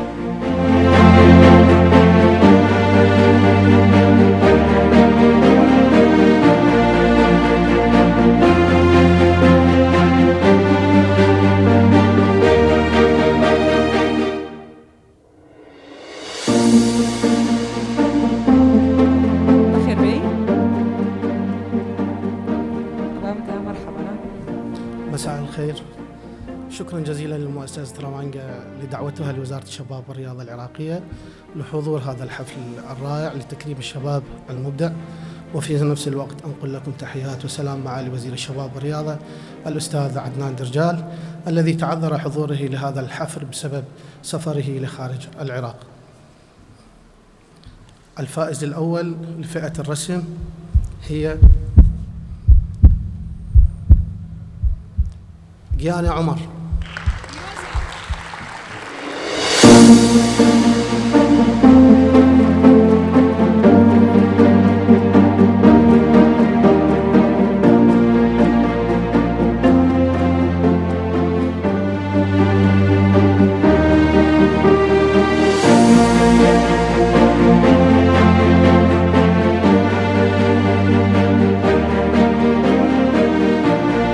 gelek spas bûnînerê wezîrê lawan û werziş. پیرۆزە زۆر سپاس. سەرەتا بە خێراتنی هەموو ئامادەبوانەکەم و لە پیرۆزبایی لە هاوڵەکانیش مەکەن چونکە ڕاستە من براوەی یەکەم بووم بەڵام ئەوانیش لە چەند کارێکی زۆرە بوونەتە براوەی ئەم خەڵاتە و گەشتونەتە ئاستی کۆتایی. پێمە بڵێ پەیامت چییە لە ئەو وێنەی کە هەڵبژارد و ناردت بۆ ڕوانگە لەناو ئەو هەموو وێنانەی کە هەدبوو؟ سەرەتا من وەکو هونەرمەندێکی شێوەکاری کار لەسەر و بابەتانەکەم کە جێی گفتوگۆن و ڕەخنە ئامێزن و پێویستە پرسیار بکرێت دەربارەیان. بابەتێک لە کۆمەڵگایە بە تایبەتی کۆمەڵگای کوردی کە ئافرەت ئەکرێت وەکو یەکسان نەبێت بە ئەگەر بڵین پیاو یاخود وەکو مرۆڤێکی ئاسایی لێی نەڕوانرێ. بۆیە بابەتێکە جێگەی بەردەوام جێگەی پرسیارە، جێگەی گفتوگۆکردنە، پێویستە کاری لەسەر بکرێت. ئێمەش منیش وەکو هونەرمەندێکی شێوەکار ویستومان بابەتە بوروژێنم کە لە کارەکەمدا کشێک دەبینین بسکی وەکو ڕەمزێک بۆ مینەبوونی پرچی بەدەستیەوە ئاڵاوە لەگەڵ دەموچاوێکی گوزارشت ئامێژ، بەڵام لەگەڵ هەوڵی ڕزگاربووندایە کە ئێمە وەکو ئافرەتی کورد ئەبێ سەر ڕێی هەمووی بربەستەکان یاخود وەکو هەموو ئافرەتی جیهان ئەبێ بەردەوام بین لەو هەوڵایە بین بۆ بەدەستێنانی مافەکانی خۆمان بۆی بتوانین وەکو مرۆڤێکی ئاسایی ژیان بکەین و بە سەرکەوتنەکانمان بەدەست بهێنین. زۆر باشە. پیرۆزە دووبارە گیانە دەست خۆش. پیرۆزە دوبارە سپاس بۆ پیرۆزە.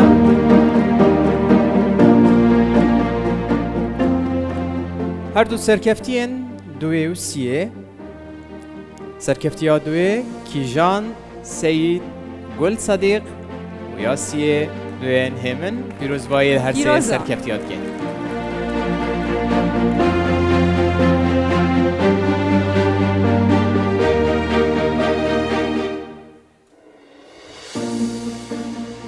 بەڵێ دەچینە سەربەشێکی کە دەمەوێت کۆمنتێ بکەم لەسەر ئەو بەشەیە. هەر زیانێک کە بە ژینگە دەکا کاریگەری نەرێنی نییە تەنها لەسەر هەرێمێک و وڵاتێک بەڵکو و لەسەر گۆی زەوی بەگشتی. جا زۆر گرنگە ئێمە بتوانین لەو کەرستانەی کە یەک جا بەکارمان هێناوە دوو جا بەکاری بێنینەوە بتوانین لەگەڵ ئەوەیشدا پاڵێوراوەکانمان کە هونەریان تێکەڵ کردووە بەشی هونەری ریسایکلینگ و پاڵێوراوی یەکەممان شەیما ناجی تەمەن 25 ساڵە و دانیشتووی هەولێرە بڕوانامەی بەکەلولۆسی لە زانستی فیزیادا هەیە لە یەکەم ساڵی لە زانکۆ هەڵی خۆی خسۆتە گەڕ بۆ دروستکردنی بەرهەمێکی تایبەت بەخۆی و خزمەتی کۆمەلگای پێ بکات. ئەم ساڵ بە بەرهەمی ڕووناکەرەوەی ژیان بەشدارە لەگەڵمان. بەرهەمی ڕووناکەرەوەی ژیان بریتە لە دووبارە قاڵبگرنەوەی بەرهەمە بەکارهاتوەکان. بەرهەمەکەی ڕووناکەرەوەی ژیان کە دروستی کردووە لەسەر 3 لەمپەی جیاوازە هەروەها جوانێکیش دەبەخشێت. بەێ پاڵێوراوە دوێ سەلار ئەنوەر ژێوێ 25 ساڵە ژێ هەولێرەیە دەرچووە بەشێ پەیمانگا هونەرێن جوانە دەرچووە پەیمانگەیەت هونەر جوانە لە هەولێرێ هەروسا مامۆستا هونەریە ژی نوکە دارا پاییزێ ji têlên karebê zêdetir ji 741 metrên têla karebê bi kar înayne bo vî dara payîzê. Rastî jî kevalekê şênbêjîn karekê destiyê gelek ciwan e û ev têle ew e ya ku bête havêtin ev e jê diriz bûye. Dara payîzê. پاڵێوراوی سێەم لە بەشی هونەری ڕسایکلینگ شەیدا ڕەمەڤانە تەمەنی 24 ساڵە و دانیشتوی شاری هەولێرە. شەیدا دەرچووی بەشی کارەبای پەیمانگای تەکنۆلۆژیایە. بەرهەمەکەی شەیدا بریتە لە دووبارە بەکارهێنانەوەی سووفی بەکارهاتوو کاری دەست و چینینی پێدەکەن.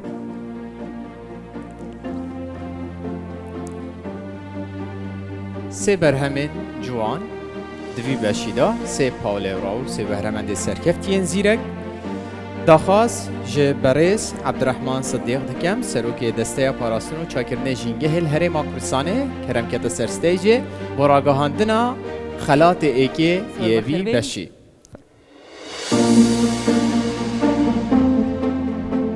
ئێوارەتان باش سپاس بۆ دەستگای ڕوانگە دوو جار جاری یەکەم بۆ ئەوەی کە لەم سەردەمە جەنجاڵەدا ژینگەی لەبیرە وەک بەشێک لە بەشە گرنگەکانی پرۆژەکانی ژینگەیان لەبیر نەکردووە. دوو بۆ بانگێشتنکردنمان بۆ ئەم ئێوارە ڕووداوە گرنگە کە بە زمانی ئەوان ئەڵێن ئیڤنت. بەڵێ مەسئلەی بابەتی ژینگە و خەڵاتی ژینگە تایبەتمەندیەکی خۆی هەیە. ئەویش ئەوەیە لە ڕاستیدا وەکو کاک عەبدولسەلام لە سەرەتاکەی ئاماژەی بەوە کرد کە دەستگای ڕوانگە و پرۆژەی ڕوانگە پرۆژەی ئومێدە. واتە ڕاستە ئێمە ئێستا براوەی یەکەم ناوزە دەکەین و ناو ئەهێنین بەڵام لە ڕاستیدا گرنگە براوەی یەکەم لەسەر خەڵاتی چۆن ئەڵێ یەکەمی نەنوێ لە هەمان کاتیشا دووەم و سێیەم ناومێد نەبن چونکە لە ڕاستیدا خۆی لە خۆیدا ڕیسایکلین بە مانای ئومێدە. ئەو شتێکە خەڵک پێی وایە بێسوودە ئەمان دەیسەلمێنن کە سوودی هەیە. ئەو شتێکەوە خەڵک پێی وایە لە ژیان کەوتووە و کەڵکی نییە ئەمان پێمان دەڵێن بەڵێ کەڵکی هەیە. براوەی یەکەم بۆ بەشی هونەری ڕسایکلین سەلار ئەنوەر.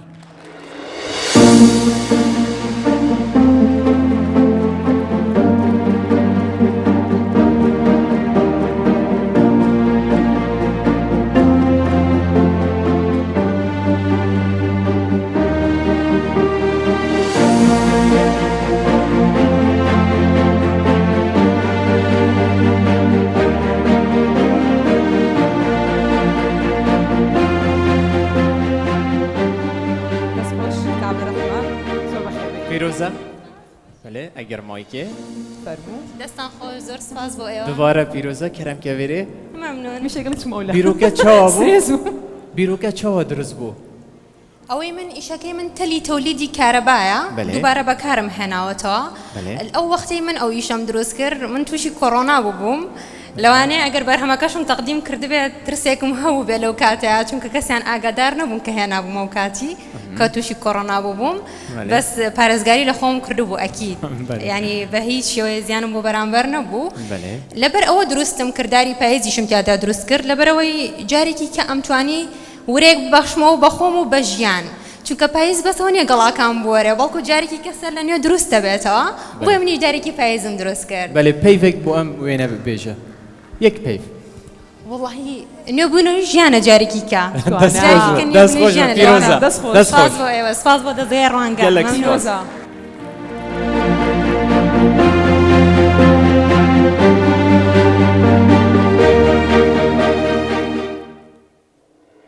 براوەی دووەم و سێیەم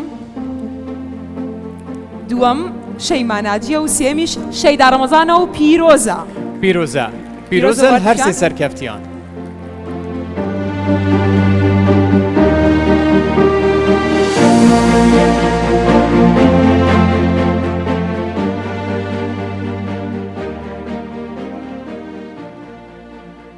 بله ده دوباره گینه و هر سی کسیت آماده وید پالورا وارگرتنا خلات ایک و دو سه هر سی سرکفتینه هر سی سرکفتیت ایکینه لترزبندی دا ایک و دو سه هیا و کو دیجیل دست بکشی و جارا قادیجی ما دوباره کر کو این همی سرکفتیت ایکمن دوباره سرکفتی بن بردوام بن سالانه هوا ببینین دست خوش بن بله من پرسیارک میلتو بله این شارزایت هیا لا سبارت با سما و فلکلوری هم رنگا كان لهريمي كورسان من والله والله كستريلونا بله هم ستيجي بو شارزا بهيلين باشا اوكي حوالا كي جلك جوان ده بيج فيجيانه الهمو كورسان برنياسه بيج فيجيانه همي كلتور وآينا بجوازي بيج و لسر ستيجي دا ببينين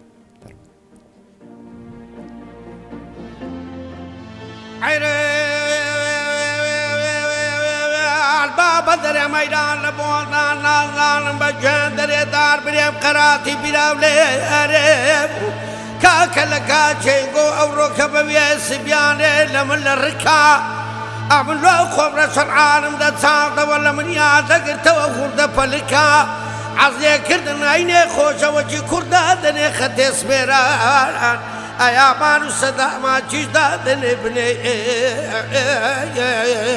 آیا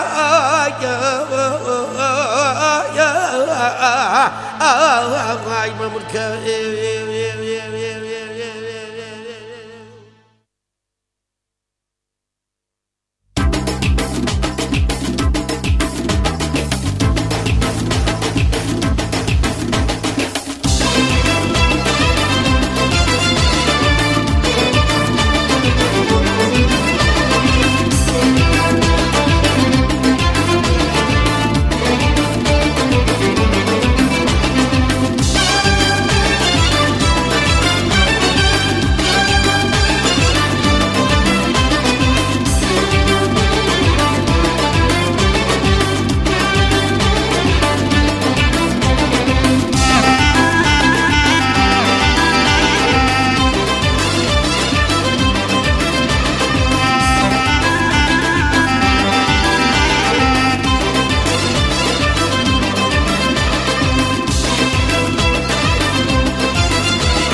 gelek spas بۆ وی تابلۆیە جوان ئەمە بەسمەوە بوو شارەزایتە بوو ناوڵاز بێ نزان لیدا بەێ بەرە بەشێکی دیبە بچین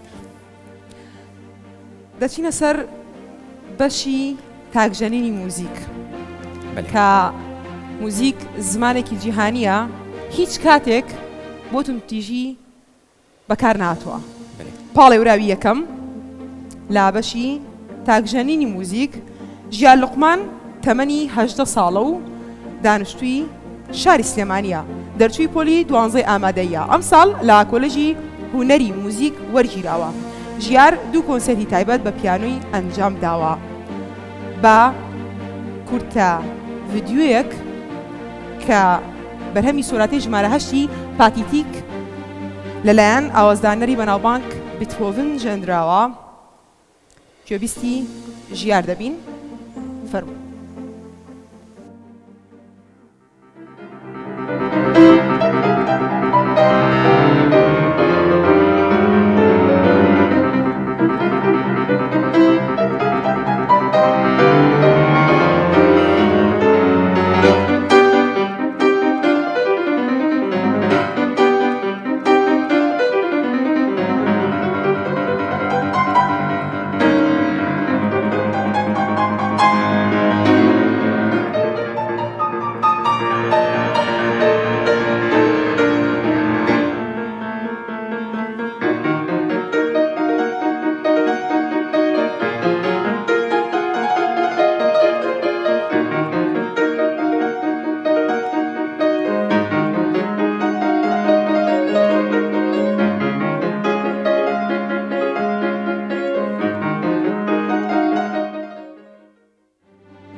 بله پالێوراوێ دوێ ئازر عەبدولمەجید دۆڵازێکی 22 ساڵیە خەلکێ باژێرێ حەسەکە ژیێوی 16 ساڵە ببورن لە ژیە 16 ساڵیە پەنابەری هەولێرێ بووە پشتینگە هاتیە بۆ پەیمانگەهەکە تایبەت بەهرەیە خۆ لە 3 ساڵ دەرباز بووینە و دەستژێبەردا ئەنکوتمام نەکردە لەوێ چەندێک کارتێکردن بەهرەیاوی نەکرد بەردەوام بوو تاکو شیای بەهرەوە خۆ پتر پێش بێخید لاواژی شیایە بۆ پارچە موزیکێکی بناوێ کۆمسالدا دانسە بەرهەم بینید ئەو ژی هەستێت خۆیت تایبەت بێژیتن ئەزت موزیکێدا تایبەت ئامیرێ سازێدا دەرتێخم بێکڤە پارچەکە کورد ببین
دەستخۆش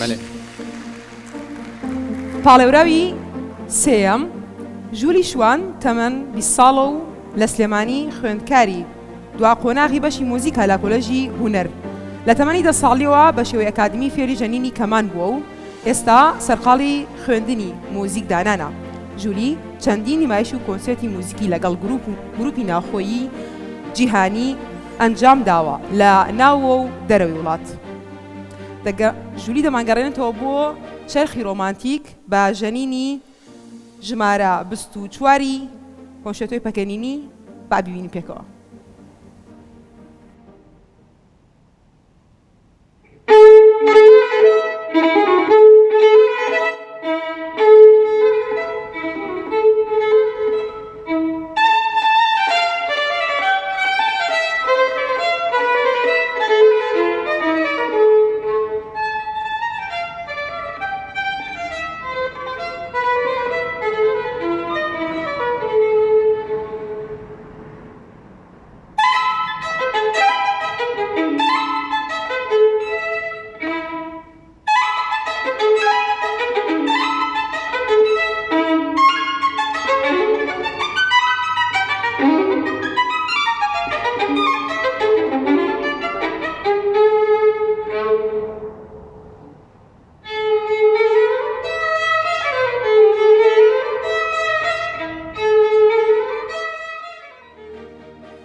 پێدەبم دەست خۆش بن سێ بەهرەمەندین موزیکشن دەمهات یەکەم خەلات بێتە ڕاگەهاندن ئەو ژی داخواست ji هونەرمەند بلند براهیم کەم کەرەمکەتە سەر ستەیجێ و دیارکردنا خەلاتێ ئێکێ خێرات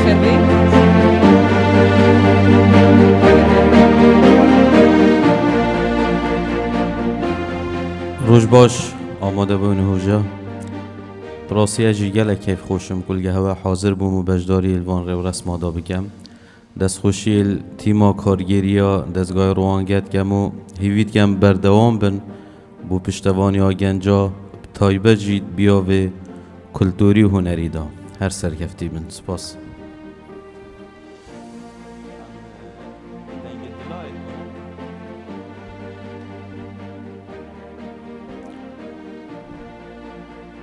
براوەی یەکەم بۆ بەشی تاکژەنی میوزیک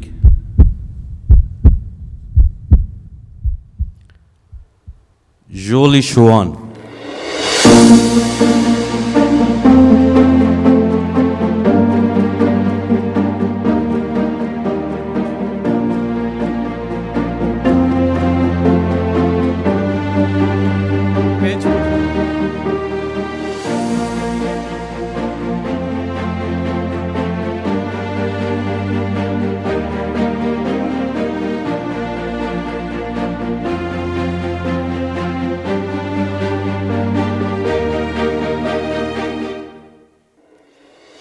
گەلک سپاس بۆ هونەرمەند بلند ئیبراهیم گەلک سپاس بۆ دەشی و پیرۆزە دووبارە فەرموو ژووری پەگەنینین لە میوزیکا پێڵەن شەیتانی کەمان یانی زۆر میمان باشەکەی دەژی کەمان ژەنی ژولیژی ژەنی ژۆلی پیرۆزە پەیوەتە گولەبی زۆر سپاس ڕاستیەکەی ئامانجی من لە ناردنیم ڤیددیۆیە بۆ ڕوانگە ئەوە بوو کە پیشانی بەم کە گەنجی کوردستان ئەتوانن شان بەشانی گەنجانی وڵاتە ڕۆژئاوایەکان پارچە ڕۆژئاواکان بژەنن زۆر سپاسی هاوڵەکان مەکەم ئەمەوێ پێیان بڵێم ئێمە ئەبینە هونەرمەندی داهاتوویەم گەلە ئێمە هەرچێکیشمان هەریەکەمین یانی زۆر سپاس دەستخۆش جولی زۆر سپاس زۆر سپاس پیرۆزە دەستخۆش دووبارە بەلێ دیدا هەردوو سەرکەفتیەندی براوەی دووەم ژیان لوقمانە و براوەی سێم ئازار عەبدولمەجیدە پیرۆزە هەر سێ سەرکەفتی و هەر سێ هونەرمەندێن پاشەڕۆژێ و بەهرەمەندێن هێژا موزیک ژەنێن گەلەکین زیرەک بەشێ نەهێ هێبەری دوماهیگێ بەشێ کورتە فیلمە ئێکەم پاڵێوراو دەوی بەشیدا عمر کەمال تەمەنێوی 25 ساڵە دانیشتەی پارێزگا دووکێ قەزا ئاکرێ دەرچووی پەیمانگا هونەرên جوانە پشکاشانوێ بەشێ دەرهێنان کورتەفیلمێوی عماری ناوێ واریە ku ev kurtefilme çîroka sinêlekî ye ku bavê wî sinêleyê kurê xwe bo berjewendiyê xirab bi kartî. Em hindek dîmena ji filmê Umerî bi navê Varî bibînin.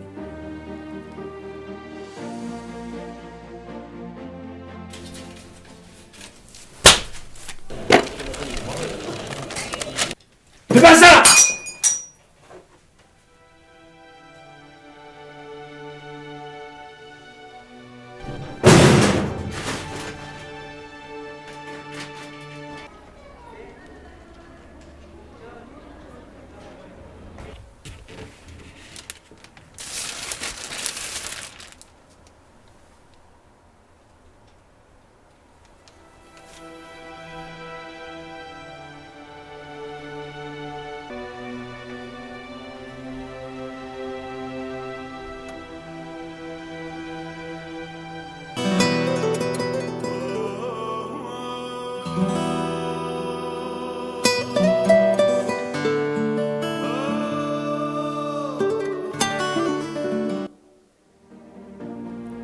بەڵێ بەڵێ پاڵێوراوی دووەم لا بەشی کورتە فیلمدا ئەژین کاوا تەمەەن 22 ساڵ دانیشتوی شاری سلێمانیا دەرچووی کۆلەژی هونەرە بەشی سینەما لە تەمەنی 17 ساڵیدا یەکەم کورتە فیلمی خۆی دروست کردو لە تەمەنی 18 ساڵیەوە وەکو فریلانس لە کۆمپانیای ڕیکلام و بواری فیلمسازیدا کار دەکا یەک لەسەر 6 ناوی فیلمەکەی ئەژینە کە باس لە قوربانیدان لە پێناو خێزان و هەستکردن بە بەرپرسیارەتی بەرامبەریان ئەرکی سەرشانی هەمومانە بەڵام گرتنەبەرە ڕێگە هەڵەکان بۆ بەدیهێنانی ئامانجەکان دۆخەکە خراپتر دەکا نەک چارەسەر ڕاپێکەوە کورتە فیلمەکەی ئەژین کاوا ببینی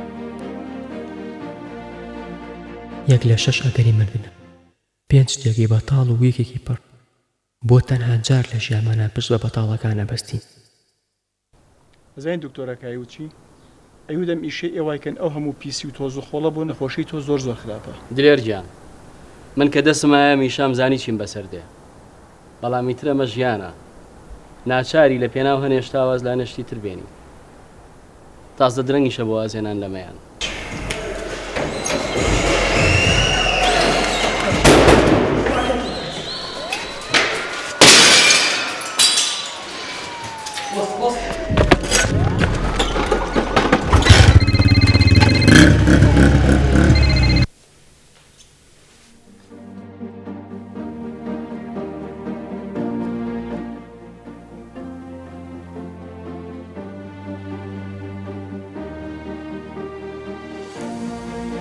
بەڵێ دەریابە کرد ئێک ji پاڵێوراوێ دیە دوی بەشیە ژیە وێ 24 ساڵە ئەکنجیا باژێرە سلێمانیە دەرچووە کولیژە هونەرên جوانە بەشێک گرافیک و دیزاین دەستپێکا خۆ کار لەسەر کارێ 3D و ئەنیمەیشن کرد بەرهەمێ دەریایە ناوێ دابرانە و بەحسل خراپکارینانە تورێت کوماڵایەتیت کەت و تەکنۆلۆژیایە و هەروسا بووە دابرانێک بۆ ژیانێ و کاری ئانک و خرابی تێتە بکارینان دوی فیلمیدا ئەم هەندێک دیمەنا ببینین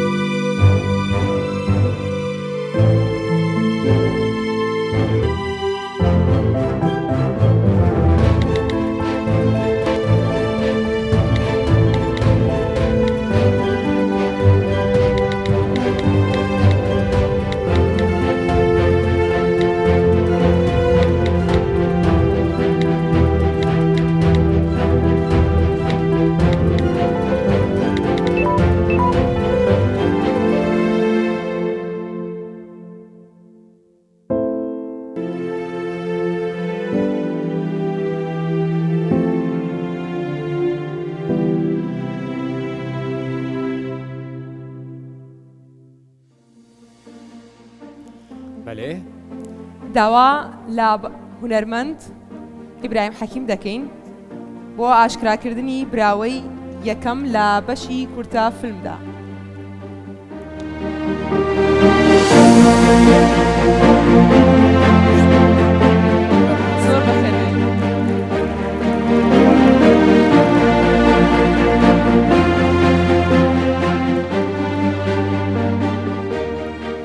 من هەوڕۆ جیاوازم ها لەبەرەوەی لەو قاعی بەسە مزلکی کوردیم دەبەدایە و شانازیش بە کوردایەتی خۆمەکەم لەبەر ئەوەی لە ساڵی 1968 شەڕەفی ئەوەم پێدرایە کە پێشمەرگەی شۆڕشی ئەیلول بم و ساڵی 73 شەڕەفی ئەوەم پێدرایە کە ببمە هونەرمەند و ببمە خزمەتکاری ملەتی خۆم هیوادارم بتوانین بە هەمومان خزمەت بە دۆزی کورد بکەین و خزمەت بە ڕێبازی کوردایەتی بکەین و هیوادارم ئەو واقەواقەش نەمێنیتن ئینشاءالله لە ناو کورد زۆر سوپاستانەکەم و بەس ئێستا بە ئەوەکەی بکەینەوە زانین داخوا یا الله خوای هەوارە تپ ئێمیش ئێوارە تپ کاکە برێم باشارێک بقیناکە براوەی یەکەم بۆ بەشی کورتەفلیم ئەژین کاوە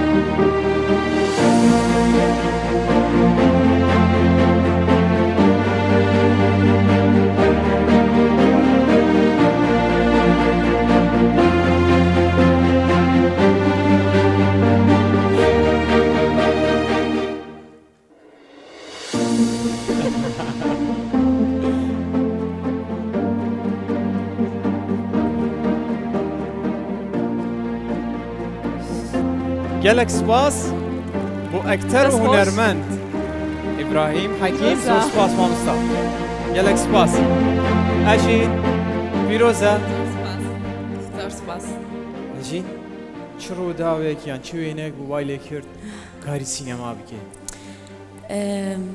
جارە زۆر زۆر ئاوا ناخۆشە کە قساکەم زۆر زۆرن ماشەڵڵا پیرۆزبایی لە هاوڕەکانیش مەکەم پێش هەموو شتێ ئەوان ژیشەکانیان زۆر زۆر جوان بوو زۆر سوپاسیان ئەەکەم کە توانیمان بەیەکەوە لێرە بین یەک تشتی ئامەشم بۆ بکەن بە براوە نووسراوە پاڵەوراو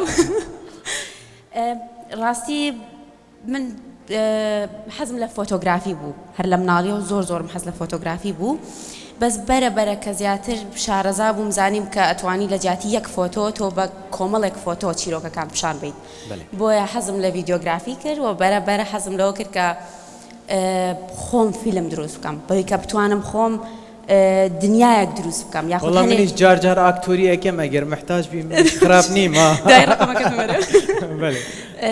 دوایەوە گەڕام ئەنی زۆر چیرۆک هەیە کە تۆ نایبینیت وە زۆر بابەت هەن کە زۆر بەمان لەوانە بێ حەز بکەین سەیری فیلمێ بکەین وەک لەوەی کە دەپەڕە بخوێنینەوە ئێمە گەر بتوانین ئەو دەپەڕێ بکەین بە فیلم باشترە بێت و پەیامەکەشمانەکات ئەژین گەلەک سپاس پیرۆزە دووبارە پیرۆزە گەلەک سپاس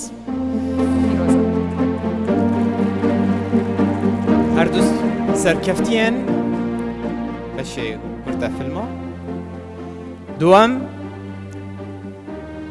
عمر کەمال و سێم دەریا بەکر و پیرۆزە هەر سێ سەرکەفتیان سەرکەفتی بن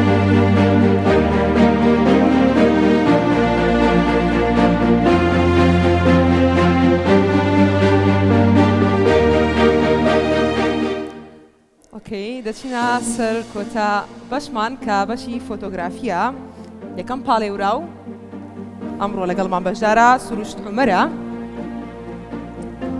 سروشت تەمەنی 19 ساڵە و دانیشتووی شاری هەولێرە قوتابیە لا بەشی زمانی ئینگلیزی لا کۆلێژی زمان سروشت بە کامێرەی موبایلەکەی فۆتۆی کردووە فۆتۆکەی سروش بە ناوی ئاشتی جەنگ لەگەڵمان بەشدارە کە بە موبایلەکەی خۆی دیمەنی ڕۆژێکی ساردی بارانەوی بەردەم کۆلێژەکەیەتی ئەو فۆتۆیە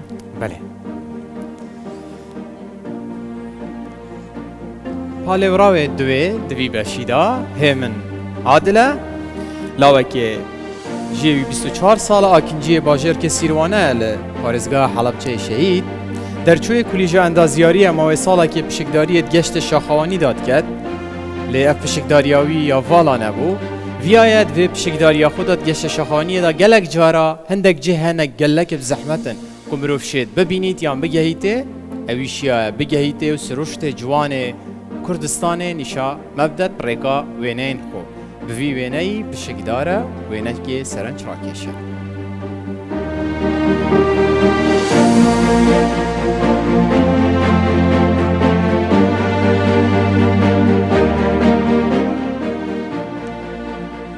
دیار ئیبراهیم تەمەن 15 ساڵ گەنجترین پاڵێوراوی ئەم ساڵە دیار دانیشتووی شاری هەولێرە و قوتابی پۆلی دەیەمی زانستیە ماوەی 2 ساڵە لە بواری فۆتۆگرافی چالاکە فۆتۆکەی دیار بە نێوی سوارچاکی نیشتیمان بەشدارە لەگەڵمان بەم فۆتۆیە دیار بەم شوەیە باس لە وێنەکەی دەکات هەمیشە سوارچاکێکی دڵسۆز هەیە بۆ ئەوەی مژدەی هەڵاتنی خۆرمان پێ بدات. بەڵێ هەرسێ پاڵێوراوێن وی بەشی داوا لە بەڕێز ناگمای یۆشیکۆ دوادەر ناوکمە تاوت خوێن بێتەوە بەڵێ قونسڵی گشتی وڵاتی یابان دەکەین بۆ ئاشکراکردنی براوەی یەکەم لە بەشی فۆتۆگرافی.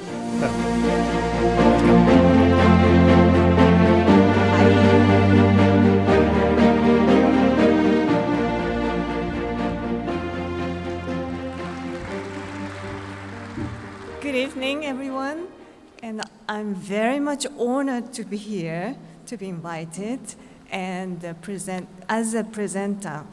I'm so much excited to present the winner.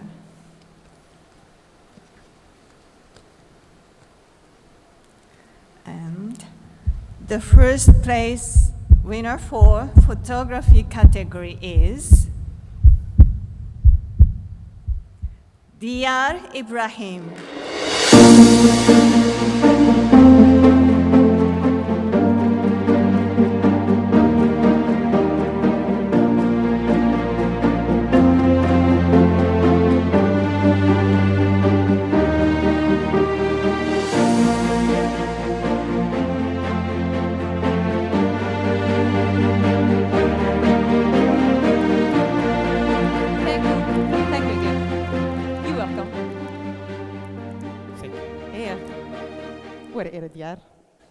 دیار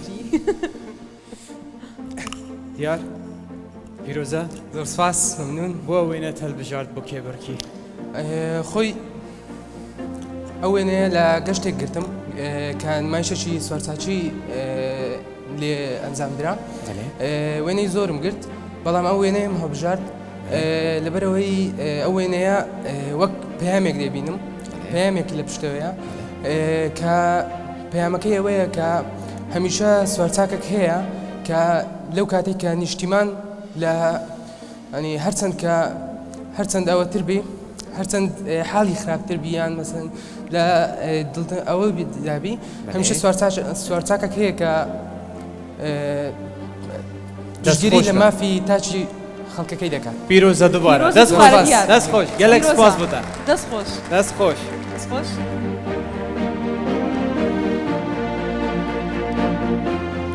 هەردوو سەرکەفتیان بەشی فۆتۆگرافی دووەم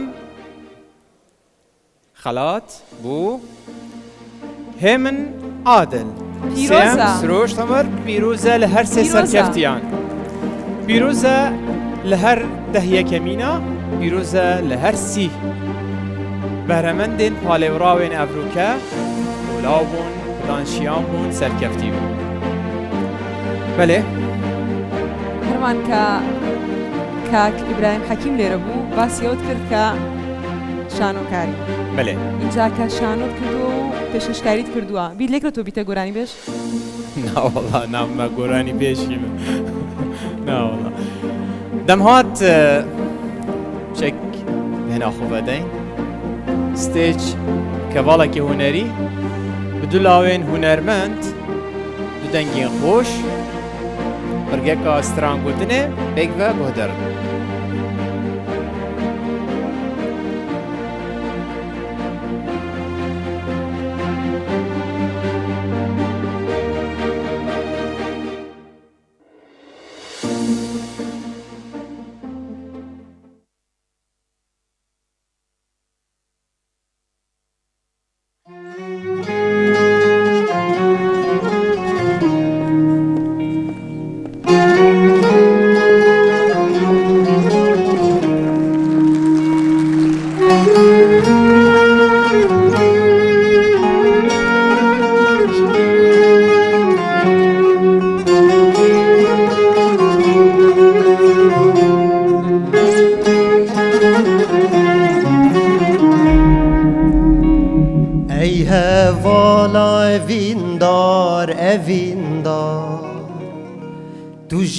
وك من بريندار بريندار هنا قالك وكيما بلكي زادت ترجمة زادت ترجمة هنا قالك وكيما وكيما بلكي زادت ترجمة زادت ترجمة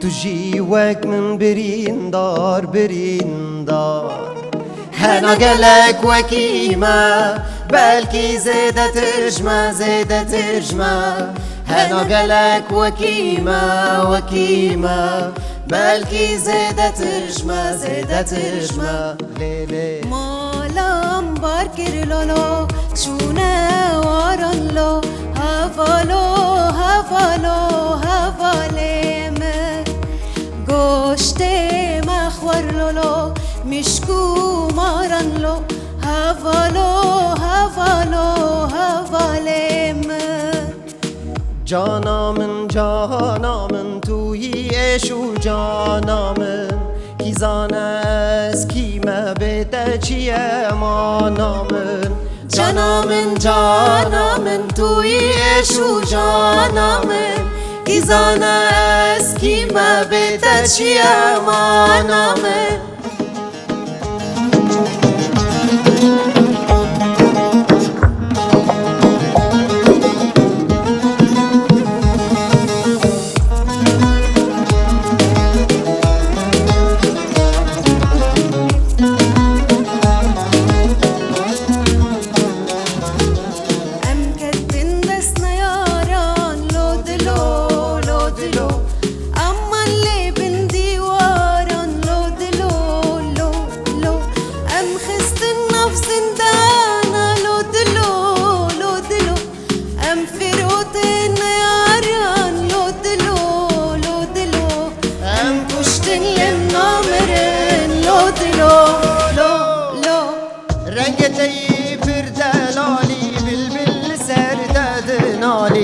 رنگتي پردلالي بالبل سردادنالي سنة بينم بفي حالي أرمان شو كدرامني سنة بينم بفي حالي أرمان شو كدرامني عيلي كلي كلامني شيرين البرد لمني عيلي كلي كلامني شيرين البرد لمني سقول نادم مالي دني أسا كليتم كشتني سقول نادم مالي دني أسا كليتم كشتني جرز بمرم قربم كشتن هون اللي قولي هون ببرزم دا خوازاوي هون بك بينن حيفا قولي هون هدينن بلبلام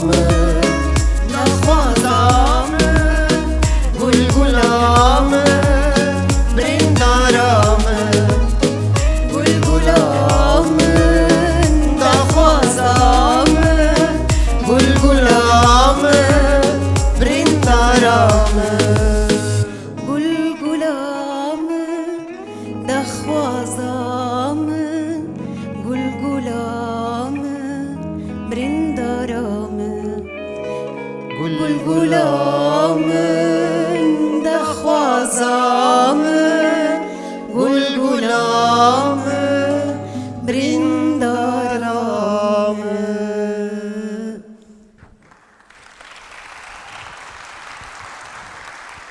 سپاس جوان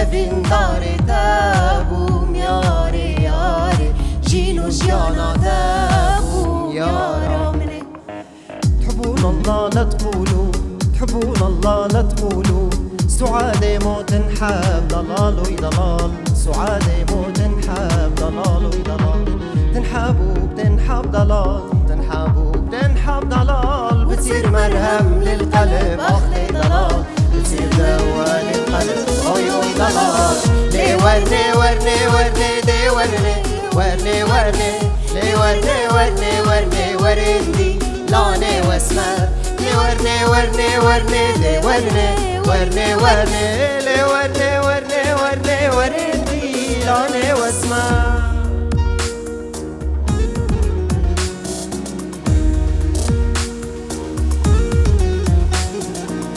نرگس سال سری چیا نرگس نار جوانه سرگولا مرگو چیا سرگوله بریبانه نرگس نار جوانه هوی نرگس نرگس نرگس نرگس نار جوانه هوی نرگس نرگس نرگس سرگوله بریبانه هوی نرگس نرگس نرگس نرگس نار جوانه هوی نرگس نرگس نرگس سرگوله بریبانه یاد بیتر وسويما وكتير باج كستيما يا دبيتا وسويما وكتير باج كستيما غريب موز عفضاله غريب موز بحاله جكزة بزدين عالم يار يار يار يار غريب موز عفضاله غريب موز بحاله جكزة بزدين عالم يار قفاتوته لي بيرامه غريبي تشاش دورامه قفاتوته لي بيرامه غريبي تشاش دورامه غريب موز عفضاله غريب موز بحاله جكزة بزدين عالم يار يار يار يار غريب موز عفضاله غريب موز بحاله جكزة بزدين عالم يار غريب موز عفضاله غريب موز بحاله جكزة بزدين عالم يار غريب موز عفضاله غريب موز بحاله جكزة بزدين عالم يار سپاس جواره هێوین هەمدەمە خۆش بمەر دەرباز کردن و سپاس روانگا فوندیشن دەست خۆش بۆ هەردوو هونەرمەندا ئاریجان و ڕەشا بیلال سپارکەم شتێکی بجۆش و خۆش بوو سەحەتەوە خۆش بیت دەست خۆش گەلێک سپاس بە دەست خۆش کاک ئیبراهیم ئەها جلی کوردیمانێناوە لە پارچێکی کەی کوردستانەوە ڕۆژ ئاوا